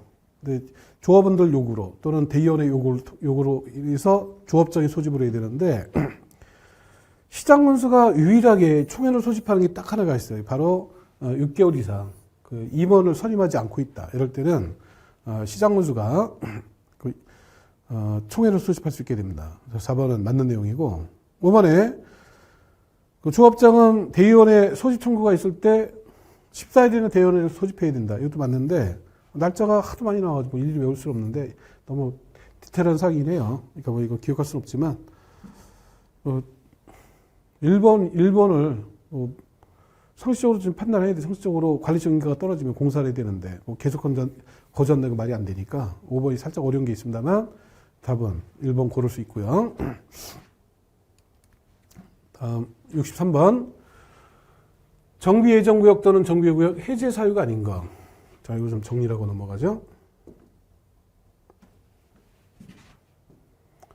정비구역 해제가 있는데 정비구역의 해제. 정비구역 해제는 정비구역을 해제해야 한다. 의무적 해제가 있고 그다음에 정비구역을 해제할 수 있다. 임의적 해제가 있고요. 그다음에 정비구역 해제된 것을 본다. 해제가 의지되는 사항이 있어요. 해제가 의지되는 건 공사가 완료됐기 때문에 작업이 다 끝나서 단 관리처분기 수립할 때는 이전 고시까지 있어야 됩니다. 그때 이제 공사하려 고시가 있으면 그 다음 날 그리고 관리처분 수립할 때는 이전 고시 다음 날 해제된 것을 본다. 의지되는 게 있고 임의적 해제는 사유가 여러 가지가 있습니다만 동의 내용들만 좀 정리해 두시면 돼요. 동의가 과반수 동의냐 30% 동의냐 뭐 이런 건 이제 따지는데 취지위원회 구성이 안 됐다. 이때는 사업안에도 맞는 거니까 30%만 동의해줘도 해제할 수 있게 됩니다. 근데 취지위원회 이미 구성됐다 또는 조합 설립 인가가 이미 됐다. 이런 경우에는 쉽게 해제 못하죠. 그래서 그 이제 30% 된 게 과반수로 바뀌게 됩니다. 요거를 지금 보려고 하는 게 아니라 이렇게 이제 해제 사유가 여러 가지가 있는데 그 중에 의무적 해제 여기에 이제 그 문제도 나온 바가 있고 여기 출제할 수 있는 사항이니까 요걸 정리를 해야 되는데 이 내용이 사실 복잡해요. 근데 복잡한데 두 번째로 먼저 외워두셔야 됩니다.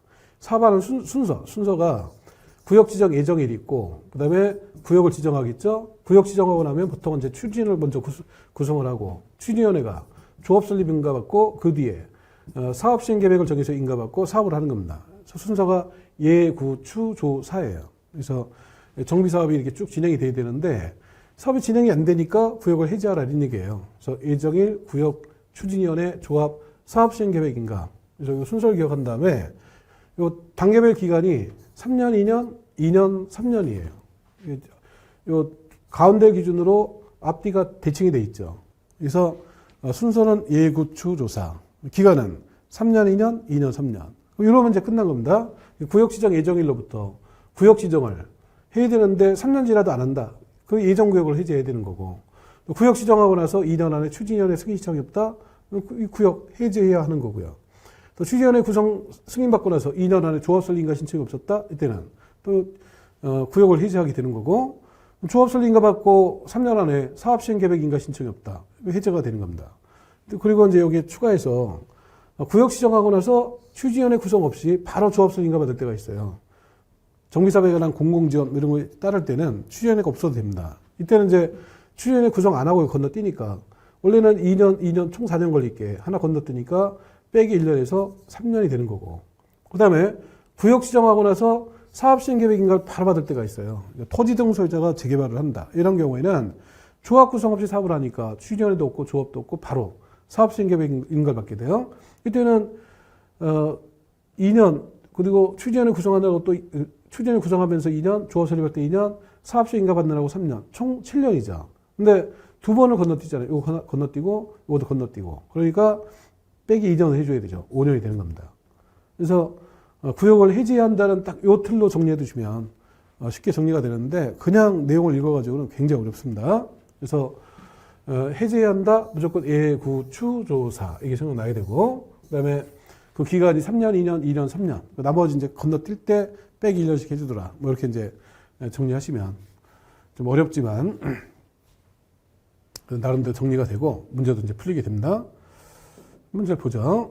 지금 해제 사유인데 보면 일정 기간을 뭐 안 했다. 다 의무적 해제 사유들이에요.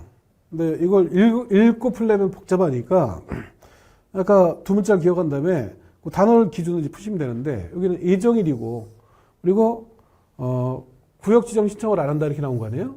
그러니까 예정일부터 구역이니까 기간이 3년이죠. 그러니까 맞는 거죠.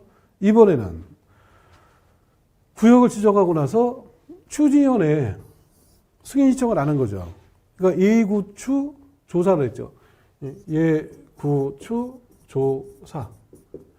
기본기간 예정일 구역 추진위원회 조합 사업시행 계획인가 신청인데 3년, 2년, 2년, 3년이라 그랬죠. 그러니까 구역부터 추진위원회면 구역부터 추진위원회 2년이죠. 그러니까 2년 이거 맞는 거고.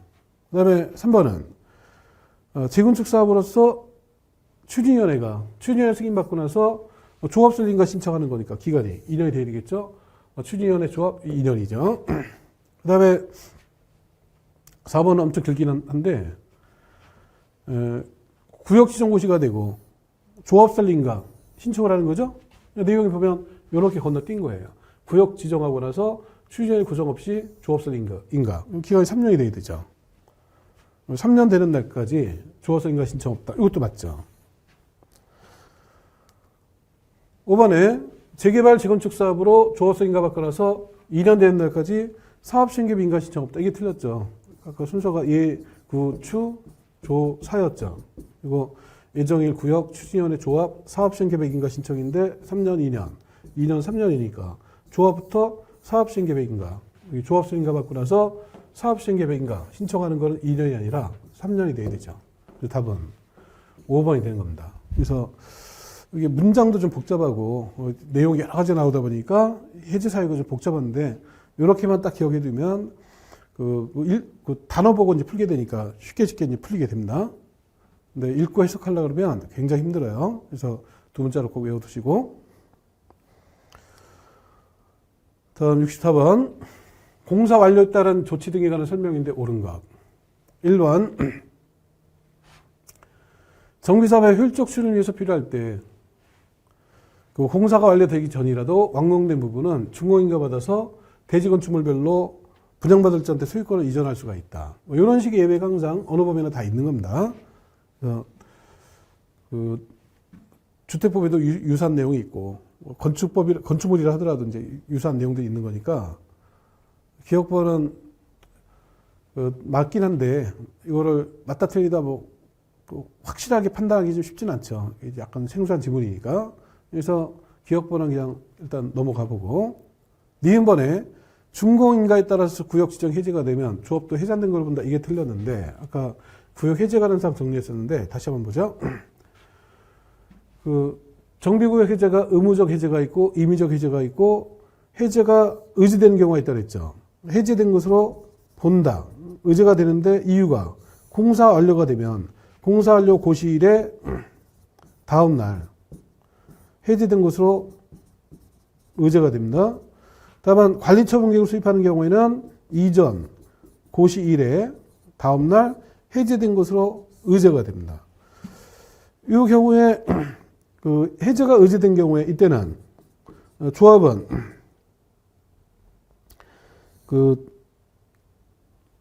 그대로 유지가 돼야 됩니다. 해제가 됐다고 조합도 해산이 돼버린다 이러면 안 되는 거예요.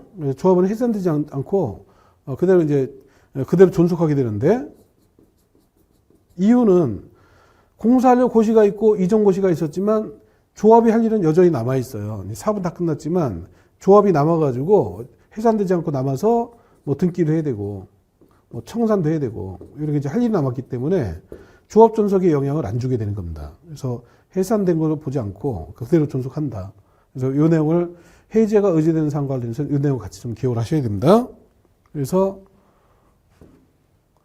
니은번에 준공인가에 따라 구역 지정 해제가 되면 조합은 해산된 걸로 본다. 이거는 이제 틀렸죠. 딴 건 몰라도 이거 틀린 거 꼭 아셔야 돼요. 기출문제에도 요 지문이 몇 번 나온 바가 있습니다. 니은번을 꼭 알아야 되고. 그래서 옳은 거 골라야 되는데 니은번을 확실하게 틀렸으니까 니은을 빼놓고 풀어야 됩니다. 니은 빼놓고 여기도 니은 빼고. 결국은 답이 1번 아니면 4번인데 기억번은 똑같이 있으니까 이거는 이제 더 이상 고민 안 해도 되죠. D급번 보고 판단하면 돼. D급번이 오르면 4번으로 가야 되고 D급번이 틀렸으면 1번으로 가는 겁니다. D급번에 정비사업에 소유권 이전 고시가 있은 날부터 대지건축물에 관한 등기가 있을 때까지 저당 끊는 다른 등기를 못한다. 맞죠? 다른 등기 못하도록 제한을 하고 있죠. 이거는 도시법도 그렇고 정비법도 그렇고, 도시개발법에서는 환지처분 공고가 있고 나서 등기일까지, 정비법에서는 이전 고시가 있고 나서 등기가 있을 때까지는 다른 등기를 못하도록 제한을 두고 있죠. 그러니까 옳은 거니까 답은 4번이 되는 것이죠.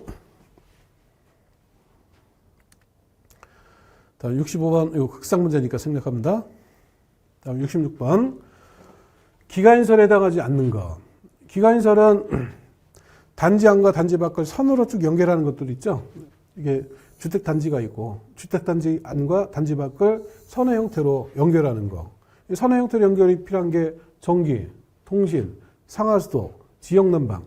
단지 외부의 지역난방 업체로부터 단지 안으로 끌고 와야 되죠. 이런 거는, 이런 시설 자체가 이제, 기간시설이고, 요 기간하고, 기간시설과 기간시설을 연결하는 거. 단지 안에 있는 기간과 단지 밖에 있는 같은 종류의 기간을 연결하면 이게 이제 간선이 되죠. 이런 시설 자체는 기간시설.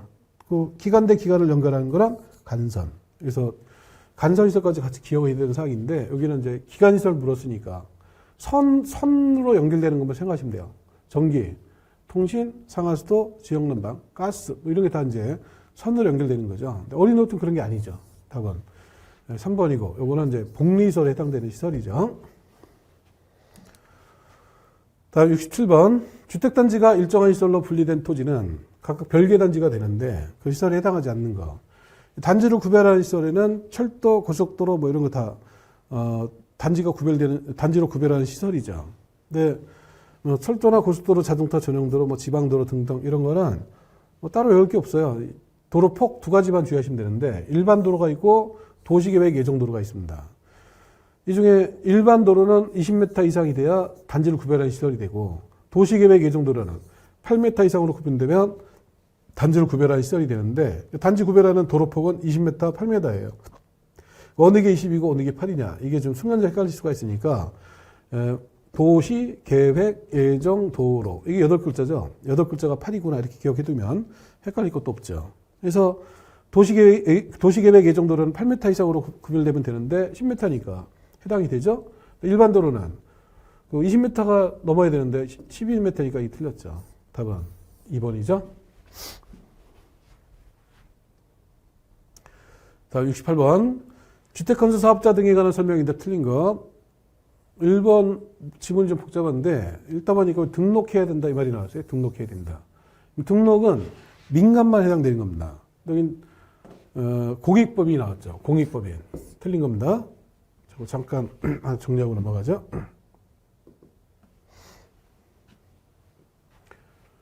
이 주택법 문제를 풀다가 민간부터 떠올려서 풀어야 될 사항들이 몇 가지가 있는데, 그 첫 번째가 등록이라는 단어가 나오면 민간만 적용된다라고 기억을 해야 됩니다. 그러니까 주택사업에 등록을 하는데 사업을 잘할까 못할까 걱정되니까 등록하는데, 뭐 국가라든지 지자체라든지 또는 토지주택공사라든지 지방공사라든지 뭐 이런 경우에는 걱정할 이유가 없잖아요. 등록 안 해도 사업을 합니다. 민간만 등록하는 거고. 그 다음에 주택상환사채 발행할 때 보증받아라. 이거 다 민간만 해당되는 겁니다. 그 다음에 대지 소유권이 확보가 되어야만 사업계획서를 받을 수 있게 된다. 이것도 민간만 해당돼요. 국가나 지자체 등은 주택사업하다가 소유권 확보가 안 돼도 승인받을 수가 있고, 승인받고 나면 강제로 수용을 해버립니다. 근데 민간은 수용 안 되니까 소유권 확보가 돼야만 사업계획서를 받을 수 있게 되죠. 그리고 입주자를 모집할 때 승인을 받아야 되고, 복리설의 경우에는 신고를 해야 되는데, 입주자 모집 승인이 된 신고든 다 민간만 해당되는 겁니다. 왜냐면 이게 뭐 사기 분양 아니냐 이런 거 걱정되니까 승인 받으려고 하는 건데, 뭐 토지주택공사가 주택사업 하다가 뭐 사기 분양할 일이 없잖아요. 그러니까 이것도 민간에만 해당되는 거고, 그 다음에 저당과 설정 제한 관련해서 부기 등기하는 게 있는데, 이것도 국가 등기 사업할 때는 부기 등기할 필요가 없고, 민간이 사업하다가 이제 부기 등기를 합니다. 그래서 5가지 내용을 쭉 체크했다가 등록, 보증, 대지 소유권 확보, 입주자 모집 승인, 부기 등기, 이 중에 뭔가가 나오면 민간부터 먼저 떠올려서 민간이 나오면 맞는 거고, 공공에 해당되는 게 나오면 틀린 거 이렇게 이제 푸셔야 돼요. 그래서 1번 보면 등록해야 한다고 나오는데 공익법이 나왔으니까 더 읽을 필요도 없이 바로 틀린 거죠. 그래서 1번 틀렸고, 틀린 거 찾는 거니까 답은 바로 1번이고. 2번에 여기도 등록인데 민간만 등록하는데 공사니까 등록할 필요가 없다. 맞는 거죠. 3번에 고용자와 근로자 주택 건설할 때 등록사업자와 공동으로 사업을 시행해야 한다. 이 공동으로 사업을 시행하는 게 세 가지가 있죠. 공동으로 사업하는 이유는 사업을 잘 못하니까 이제 공동으로 하게 되는데, 토지 소유자, 주택조합, 고용자가 주택사업을 할 때, 아무래도 토지 소유자, 주택조합, 고용자 이런 사람들은 주택사업의 경험도 없고 뭐 돈도 없고 그러니까 사업 제대로 하기 어려우니까 공동으로 누군가와 공동을 하게 되는데, 그중에 고용자의 경우에는 공동으로 사업을 시행해야 한다. 의무적 공동이라는 걸 주의하셔야 돼요. 그래서 3번 맞는 거고, 그 다음에 4번에 국토교통부 장관은 등록사업자가 타인에게 등록증을 대여한 경우에 등록을 말소해야 된다. 등록 말소, 이 말소가 의무말소, 말소해야 한다는 딱 2개예요. 줄여서 대부 이런 식으로 외워둬야 됩니다. 등록증을 대여했을 때, 그리고 부정한 방법으로 등록했을 때, 2가지는 영업정지 이런 거 갖고 안 되고 그냥 의무적으로 말소를 하는 겁니다. 등록증 대여한 거, 대여니까 의무말소 사유죠. 그래서 맞고. 5번에 세대수 증가하지 않는 리모델링 조합은 등록사업자와 공동으로 사업을 시행할 수 없다. 리모델링 조합의 경우에는 세대수가 증가한다. 그러면 공동으로 사업을 할 수 있게 돼요. 근데 세대수 증가가 없다. 이런 경우에는 공동으로 하는 것도 안 됩니다. 왜냐하면 세대수가 늘지 않으면 분양할 것도 없잖아요. 그러니까 공동을 할 것도 없게 되는 겁니다. 그래서 세대수 증가를 안 했기 때문에 등록사업자와 공동으로 사업을 시행할 수 없다. 맞는 내용이죠. 그래서 정답은 1번이죠. 네. 등록은 민간이다. 이것만 생각하시면 지문을 길어도 쉽게 판단이 되는 겁니다. 다음 69번. 주택상환사채 설명인데 틀린 것. 1번. 등록사업자가 주택상환사채 발행할 때 자본금이 5억 이상. 물론 법인이 돼야 되고 자본금이 5억 이상 돼야 되죠. 자, 등록할 때 자본금은 3억 이상이죠. 그리고 개인일 때 자산평가액 6억 이상이고.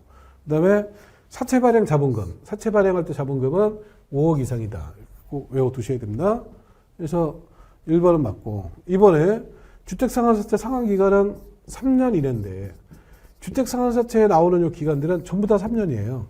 그러니까 등록사업자가 사채 발행하려면 요건을 갖춰야 되는데, 물론 보증도 받아야 되고 일정한 요건을 갖춰야 되는데, 실적이 있어야 되죠. 실적이 3년간 연평균 300세대 이상 돼야 되죠. 발행 규모도 3년간의 실적 범위 내에서, 즉 3년간 연평균 건설 호수 이내에서 발행하도록 제한이 되죠. 실적을 따지든 상환 기간을 따지든 다 3년이니까 주택상환사채 기간은 다 3년이다라고 기억을 해놔야 됩니다. 그래서 2번이 틀렸죠. 3번에 주택상환사채 발행할 때 국토부장관 승인을 받아야 되죠. 맞고, 그다음에 액면 또는 할인 방법으로 발행할 수가 있죠. 그리고 상환자가 있는 채권은 기명이 된다 그랬죠. 앞에 도시개발조건 문제 풀다가 이거 잠깐 언급했었죠. 채권 이름에 상환자가 보인다 이럴 때 방법은 기명증권이 됩니다. 그래서 5번도 맞고 답은 2번이죠. 자, 70번 문제는 극상 문제니까 생략을 합니다. 자, 71번 주택법령상 주택공급 관련해서 금지되는 공급질서 교란 행위에 해당하지 않는 것. 이 공급질서 교란 행위 금지는 주택을 공급받을 수 있는 지위, 요거를 사고 팔면 안 된다라고 이제 제한한 거죠. 한마디로 딱지 사고 파는 거, 이거 금지시킨 규정이 바로 이 내용이죠. 근데 주택을 공급받을 수 있는 조합원, 지위, 근데 상속 같은 경우 해당이 안 되죠. 그래서 공급질서 교란 금지 행위는 그러니까 주택을 공급받을 수 있는 각종 지위와 관련된 증서들, 주택 공급받을 수 있는 조합원의 지위라든지 또는 입주자 저축 증서라든지 또는 주택상환사채 또 뭐 그 이주택 대상자 확인서 등등 그런 증서들인데 금지되는 행위는 그 양도도 안 되고 양수도 안 되고 알선도 하면 안 되고 광고도 하면 안 되는데 그 행위가 상속을 인한 거 이거는 제외가 되는 거죠. 이건 어쩔 수 없는 거 아니에요. 그리고 저당 이것도 제외가 됩니다. 왜냐면 저당 때문에 공급받은 지위가 뭐 이전되거나 이럴 수 있는 사항이 아니기 때문에 이 상속과 저당은 해당이 안 된다라는 것을 꼭 같이 기억을 해놔야 됩니다. 그래서 여기 상속 때문에 이건 해당이 안 되고 니은만은 입주자 증서에 저당 안 되는 거죠. 그래서 기억 니은을 빼고 이제 풀면 되는 거죠. 답은 3번이죠. 그 답을 확인해 보면 디귿번에 공공사업 시행으로 인해서 이주택에 따라서 주택을 공급받을 수 있는 지위, 그 해당되는 내용들이고 매매 당연히 금지가 되죠. 그 다음에 여기서 주택을 공급받을 수 있는 증서로서 시군구가 발행한 무허가건물 확인서를 증여한다. 다 금지된 행위들이죠. 그래서 여기서 상속과 저당은 제외다. 이 말을 기억하면 답은 쉽게 찾는 거죠. 3번이 답이고. 다음 72번 문제는 극상 문제니까 생략을 합니다. 73번도 극상이에요. 생략을 하고. 자, 74번 보죠. 건축허가 제한에 관한 설명인데 옳은 건 건축허가 제한, 이거는 이제 건축법에서도 빈도가 매우 높게 좀 나오는 사항이니까 확실하게 정리를 해야 됩니다. 1번에 국민경제를 위해서 특히 필요할 때 주무부 장관은 허가권자 건축허가를 제한할 수 있다. 이거 주무부 장관이 제한한다고 나왔는데 아까 정리된 내용 잠깐 좀 보고 넘어가죠. 자, 공법의 장관은 딱 4명의 장관이 있다고 그랬죠. 국장, 회장, 행장, 농장. 요 4명의 장관 외에 어떤 장관이, 그게 무슨 장관이든 따질 필요가 없어요. 요 4명이 아닌 어떤 장관이 나와서 뭔가를 하면 다 틀렸다라고 보셔야 됩니다. 다시 문제를 가보면, 국민경제를 위해서 필요한 경우에 주무부 장관은, 지금 주어로 장관이 나왔는데, 이 장관이 국장도 아니고 회장, 행장, 농장이 아니잖아요. 근데 그 4명 아닌 장관이 나와서 뭔가 이렇게 뭐 제안을 한다든지 또는 뭐 지정한다든지 계획을 수립한다든지 이런 게 나오면 그냥 다 틀린 걸 보시면 되는 겁니다. 그래서 1번은 그냥 틀린 거예요. 정확하게는 이제 주무부 장관이 요청해서 국토부 장관이 제안을 하는 거지 주무부 장관이 직접 제안하고 이런 게 아닌 거죠. 그래서 1번 틀렸고 2번에 도시군 계획을 위해서 특히 필요하니까 도의서는 특별자치시장이 건축허가를 제한할 수 있다? 도의사하고 특별자치시장하고 이게 둘 다 도의사도 광역자치단체고 그 다음에 특별자치시장도 이 광역자치단체잖아요. 광역자치단체장끼리 누가 누굴 제한하고 말이 안 되는 거죠. 틀린 거고. 3번에 건축허가 제한할 때 제한기간은 2년. 그리고 연장은 한 번만. 1회 한해서 1년을 연장합니다. 근데 2회, 이게 틀렸죠.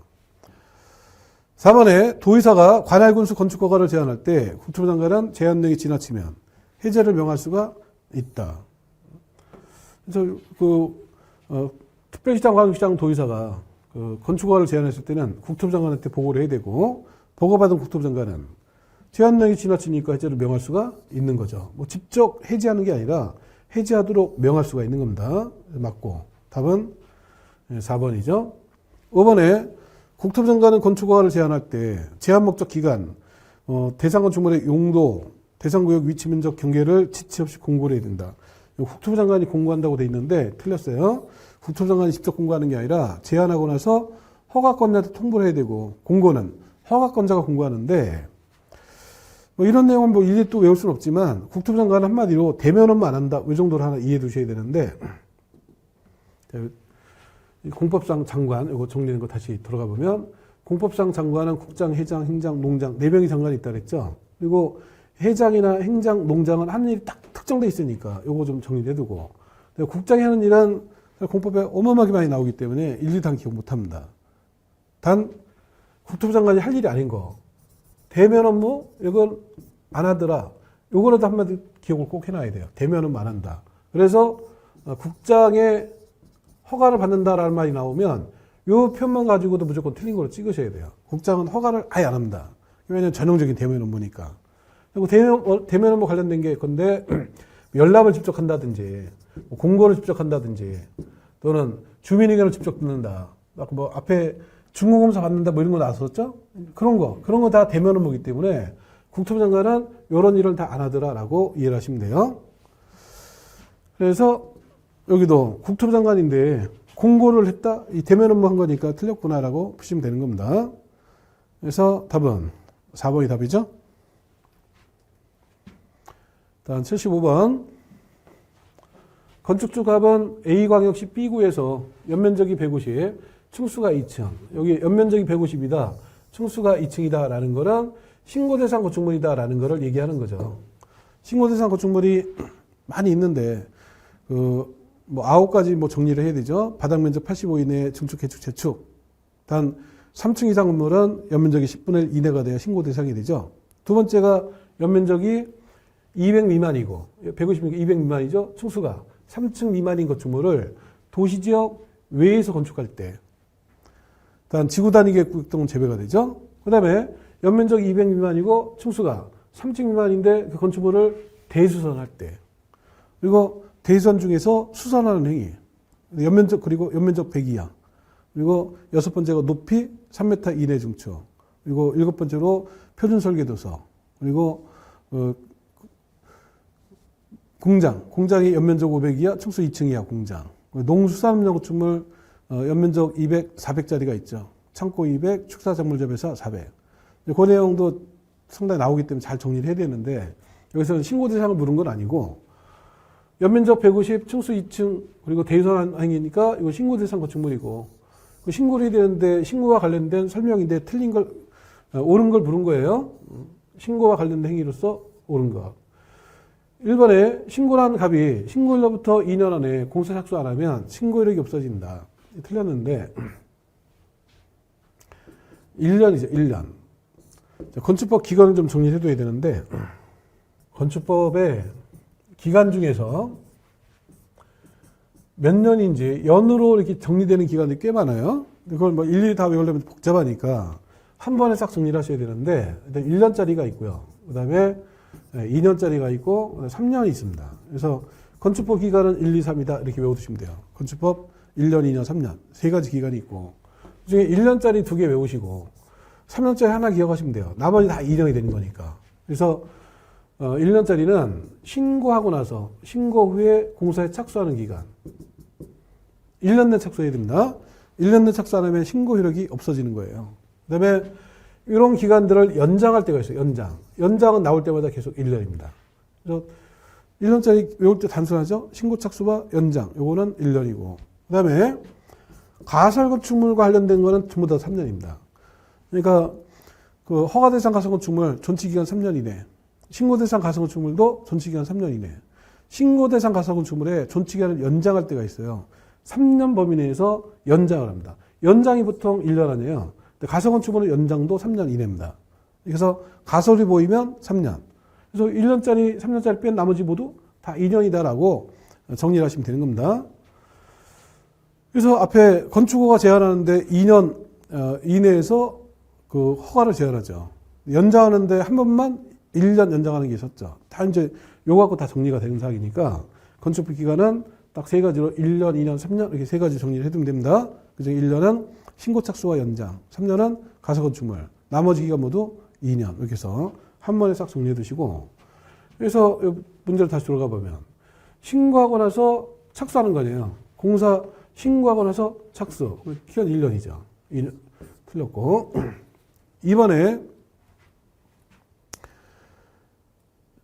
갑의 요청으로 그 B구청장이 정당한 사유가 있다 인정되면 6개월 범위 내에서 연장할 수가 있다. 연장은 나올 때마다 1년이 된다 그랬죠. 그래서 6개월 틀렸고 1년 연장할 수가 있고 3번 B구청장은 허가 전에 건축물의 안전영향 평가를 실시하지 않아도 된다. 이게 맞는 건데 안전영향 평가 대상은 초고층 건축물 또는 16층 이상이면서 연면적 10만 이상 뭐 이렇게 이제 아주 큰 건물에 대해서 안전영향 평가를 하도록 돼 있어요. 근데 여기는 연면적 150, 층수 2층 뭐 이런 거니까 안전영향 평가하고는 관계가 없는 겁니다. 그래서 평가를 안 해도 된다. 대상이 아니니까 맞는 거죠. 답은 3번이고 4번에 건축신고란 갑이 공사감리자를 변경할 때 허가를 받는 게 아니고요. 신고를 하는 겁니다. 이 감리자를 바꾸든 시공자를 변경하든 건축주가 바뀌든 사람 바뀌는 건 다 신고구나 이렇게 하시면 돼요. 그래서 4번 틀렸고 5번에 건축신고란 갑은 건축물의 공사가 끝나고 사용승인 신청이 없이 건축물을 사용할 수가 없다. 사용할 수가 있다. 사용승인도 안 받고 막 사용하면 안 되죠. 그래서 허가받았거나 신고한 건축물에 대해서는 허가받은 데 했는지 신고한 대로 공사가 됐는가를 확인받기 위해서 사용승인 일단 받아야 돼요. 사용승인이 없으면 건축물 사용할 수 없는데 단 예외는 있죠. 뭐 7일 안에 승인서 교부 안 해준다. 또는 이미 사용 승인 받았다. 이런 예외는 있지만 기본은 사용 승인 신청도 안 하고 막 사용한다. 이건 말이 안 되는 겁니다. 그래서 5번 틀렸고 정답은 3번. 자, 76번 문제는 이거 극상 문제니까 생략합니다. 자, 77번. 건축법령상 건축물의 공개공지, 공개공간을 설치해야 하는 대상 지역에 해당하지 않는 거. 이 공개공지, 공개공간 설치하는 거는 많은 사람들이 모여있는 그 지역에 사람들이 쉴 수 있는 공간을 만들어 보자 라고 공개공지를 두는 거죠. 그래서 공지를 확보해서 그걸 일반에 공개해서 그 벤치도 갖다 놓고 그다음에 파고라 같은 거 설치해가지고 쉴 수 있는 공간을 만들자라는 거예요. 그럼 기본적으로 사람이 모이는 동네가 돼야 되죠. 그 사람이 모일 만한 동네가 일반 주거 또는 준주거 이런 지역이 사람들이 모이죠. 반면에 전용 주거는 양호한 주거 환경 확보를 위한 거니까 사람이 모일 만한 시설이 아예 없어요. 그래서 주거지역 쪽에서는 일반 주거, 준주거 여기 필요하고 그다음에 상업지역은 당연히 필요하죠. 상업지역에. 근데 공업지역 중에서는 일반 공업 해당이 안 됩니다. 중공업만 되고 중공업은 상업 업무가 보완되는 지역이니까 중공업은 필요해도 일반 공업은 사람이 모일 만한 시설 자체가 없어요. 이 동네는. 왜냐면 다 공장들만 있죠. 그러니까 여기는 해당이 안 되는 겁니다. 답은 3번이죠. 다음 78번. 건축법령상 건축 등과 관련된 분쟁으로 건축분쟁 전문위원회 조정, 제정 대상이 되는 것.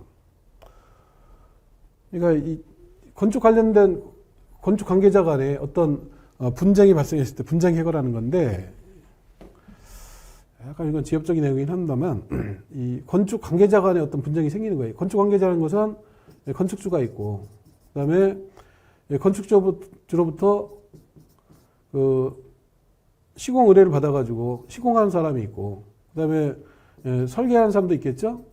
그리고 감리하는 사람도 있고 감리자. 그다음에 이거 이제 건축하는 관계자들이고 그 동네 뭐 인근에 건축하는 인근의 주민들이 있고 이런 사람들 간의 어떤 분쟁. 그 건축주하고 설계자 간에 뭐 설계 내용을 두고 뭐 분쟁이 생겼다라든지 뭐 시공하면서 문제가 생겼다든지 이런 분쟁들, 사인들 간의 분쟁에 대해서 원래 이제 법원으로 가야 되죠. 근데 법원에 가려면 복잡하니까 건축분쟁 전문위원회를 둬서 여기서 조정을 통해서 또는 제정을 통해서 해결하면 좀 간소하게 해결되기 때문에 이런 절차를 둔 건데 허가권자와의 분쟁 이거는 당연히 해당이 안 됩니다. 허가권자가 이 조정위원회가 공무원 아닙니다만 국토교통부 산하에 둘 거고, 근데 허가권자면 같은 공공기관인데 팔이 아무래도 안으로 굽는데 허가권자 간의 분쟁을 여기서 해결한다는 건 말이 안 되는 거죠. 그래서 1번 틀렸고, 2번도 관계전문기술자와 이건 해당이 되네요. 답은 2번이죠. 관계전문기술자와 인근 주민, 여기에 해당되는 거니까 이제 해당이 되고, 3번은 허가권자와 시공자 해당이 안 되죠. 4번도 시공자와 신고 수리자, 건축 신고를 하는데 수리한 사람이 허가권자가 사실 같은 거죠. 이것도 해당 안 되고. 5번도 허가권자와 인근 주민 다 해당 안 되고, 답은 2번입니다. 사인들 간의 분쟁에 대해서 그거를 해결하는 거다라고 이해하시면 돼요. 다음 79번, 농지 취득 자격증명을 발급받지 않고 농지를 취득할 수 있는 경우 아닌 것.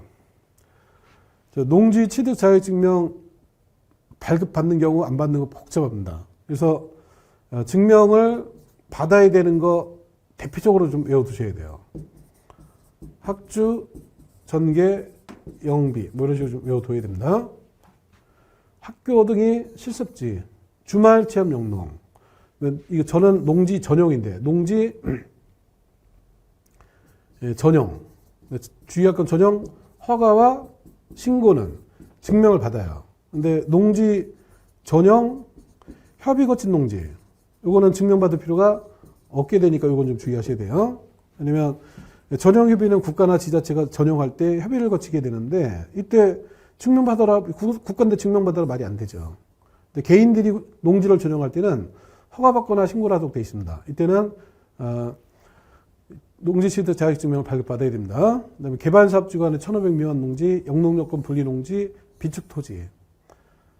단어가 좀 어려운 단어도 섞여 있는데 그냥 두 문자라도 외워두세요. 학주, 전개, 영비는 증명을 받아야 된다. 이건 대표적으로. 그다음에 증명을 받을 필요가 없는 예배가 엄청나게 많아요. 예컨대 국가나 지자체라든지 또는 담보농지라든지 또는 이농의 경우 상속농지 등등 많은 게 있는데 학주전개 영비를 제외한 나머지 사유들은 다 증명을 안 받더라 정도로 이해하셔도 되고, 특히나 증명 안 받는 대표적인 게 시효로 인한 거, 그다음에 농업법인의 합병, 그리고 공유농지의 분할, 그다음에 환매로 취득하는 경우 이때는 증명을 안 받습니다. 그래서 증명 안 받는 대표 시합 분한 이런 식으로 또 하나 좀 외워둘 필요가 있습니다. 시합을 했는데 졌어요. 저는 지니까 분하죠. 얼마나 분한지 환장합니다. 그래서 시합 분한. 그래서 증명받는 대표 학주전개 영비. 증명받을 필요가 없는 대표적인 거는 시합 분한. 이 정도면 농지취득 자격증명 관련된 거는 이 정도로 대충 다 거의 풀립니다. 그래서 요거라도 확실하게 외워두시고, 여기는 농지취득 자격증명을 발급받지 않고 취득할 수 있는 경우가 아닌 것. 아니고 아니니까 증명을 받아야 될 걸 찾으라는 거죠. 그럼 증명받는 거는 요 중에 걸릴 가능성이 높아요. 학주, 전개, 영비 이 중에. 1번이 학교 등이 실습지로 쓰려고 농지 취득한다. 여기가 해당된 거죠. 답은 1번이죠. 그 다음에 공유농지 분할은 시합 분할 요 중에 하나죠. 공유농지 분할. 그리고 합병도 시합 분할 중에 하나고, 그 다음에 시합 분할의 하나. 이 증명받을 필요 없는 대표적인 거죠. 국가지자체도 당연히 증명 안 받고. 답은 1번이 되는 겁니다. 그래서 증명을 받아야 되는 거 학주, 전개, 영비. 증명받을 필요 없는 대표적인 거는 시합 분할. 이 정도를 좀 외워두시고요. 자, 80번 문제는 극상 문제니까 생략합니다. 자, 이렇게 해서 3월 모의고사 해설 강의를 했고요. 이제 3월 지나가는데, 앞으로, 마무리 멘트 좀.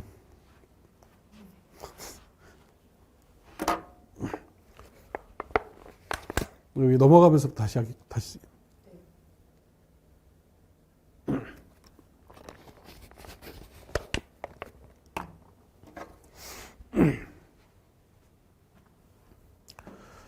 이렇게 해서 그 3월 모의고사 해설 강의를 쭉 해봤는데, 지금 문제 구성이 그 실제 시험과 거의 그 비슷한 난이도로 구성이 돼 있어요. 근데 아직은 공부가 제대로 안 된 상태에서 문제 풀다 보니까 매우 어렵게 느껴질 겁니다. 근데 지금 약간 이런 시기긴 합니다만 문제 구성 계속 실제 난이도 계속 맞춰서 구성하고 있는데, 왜냐하면 이제 버리는 연습을 계속 해야 되는데 그냥 계속 쉽게 이렇게 문제 구성하다 보면 어려운 문제든 쉬운 문제든 다 풀려고 합니다.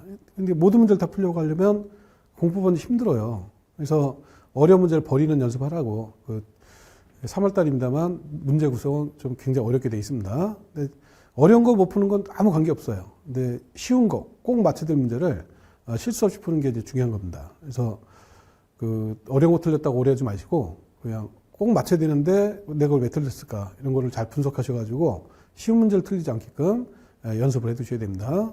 이제 뭐 3월이니까 앞으로 시간 많죠.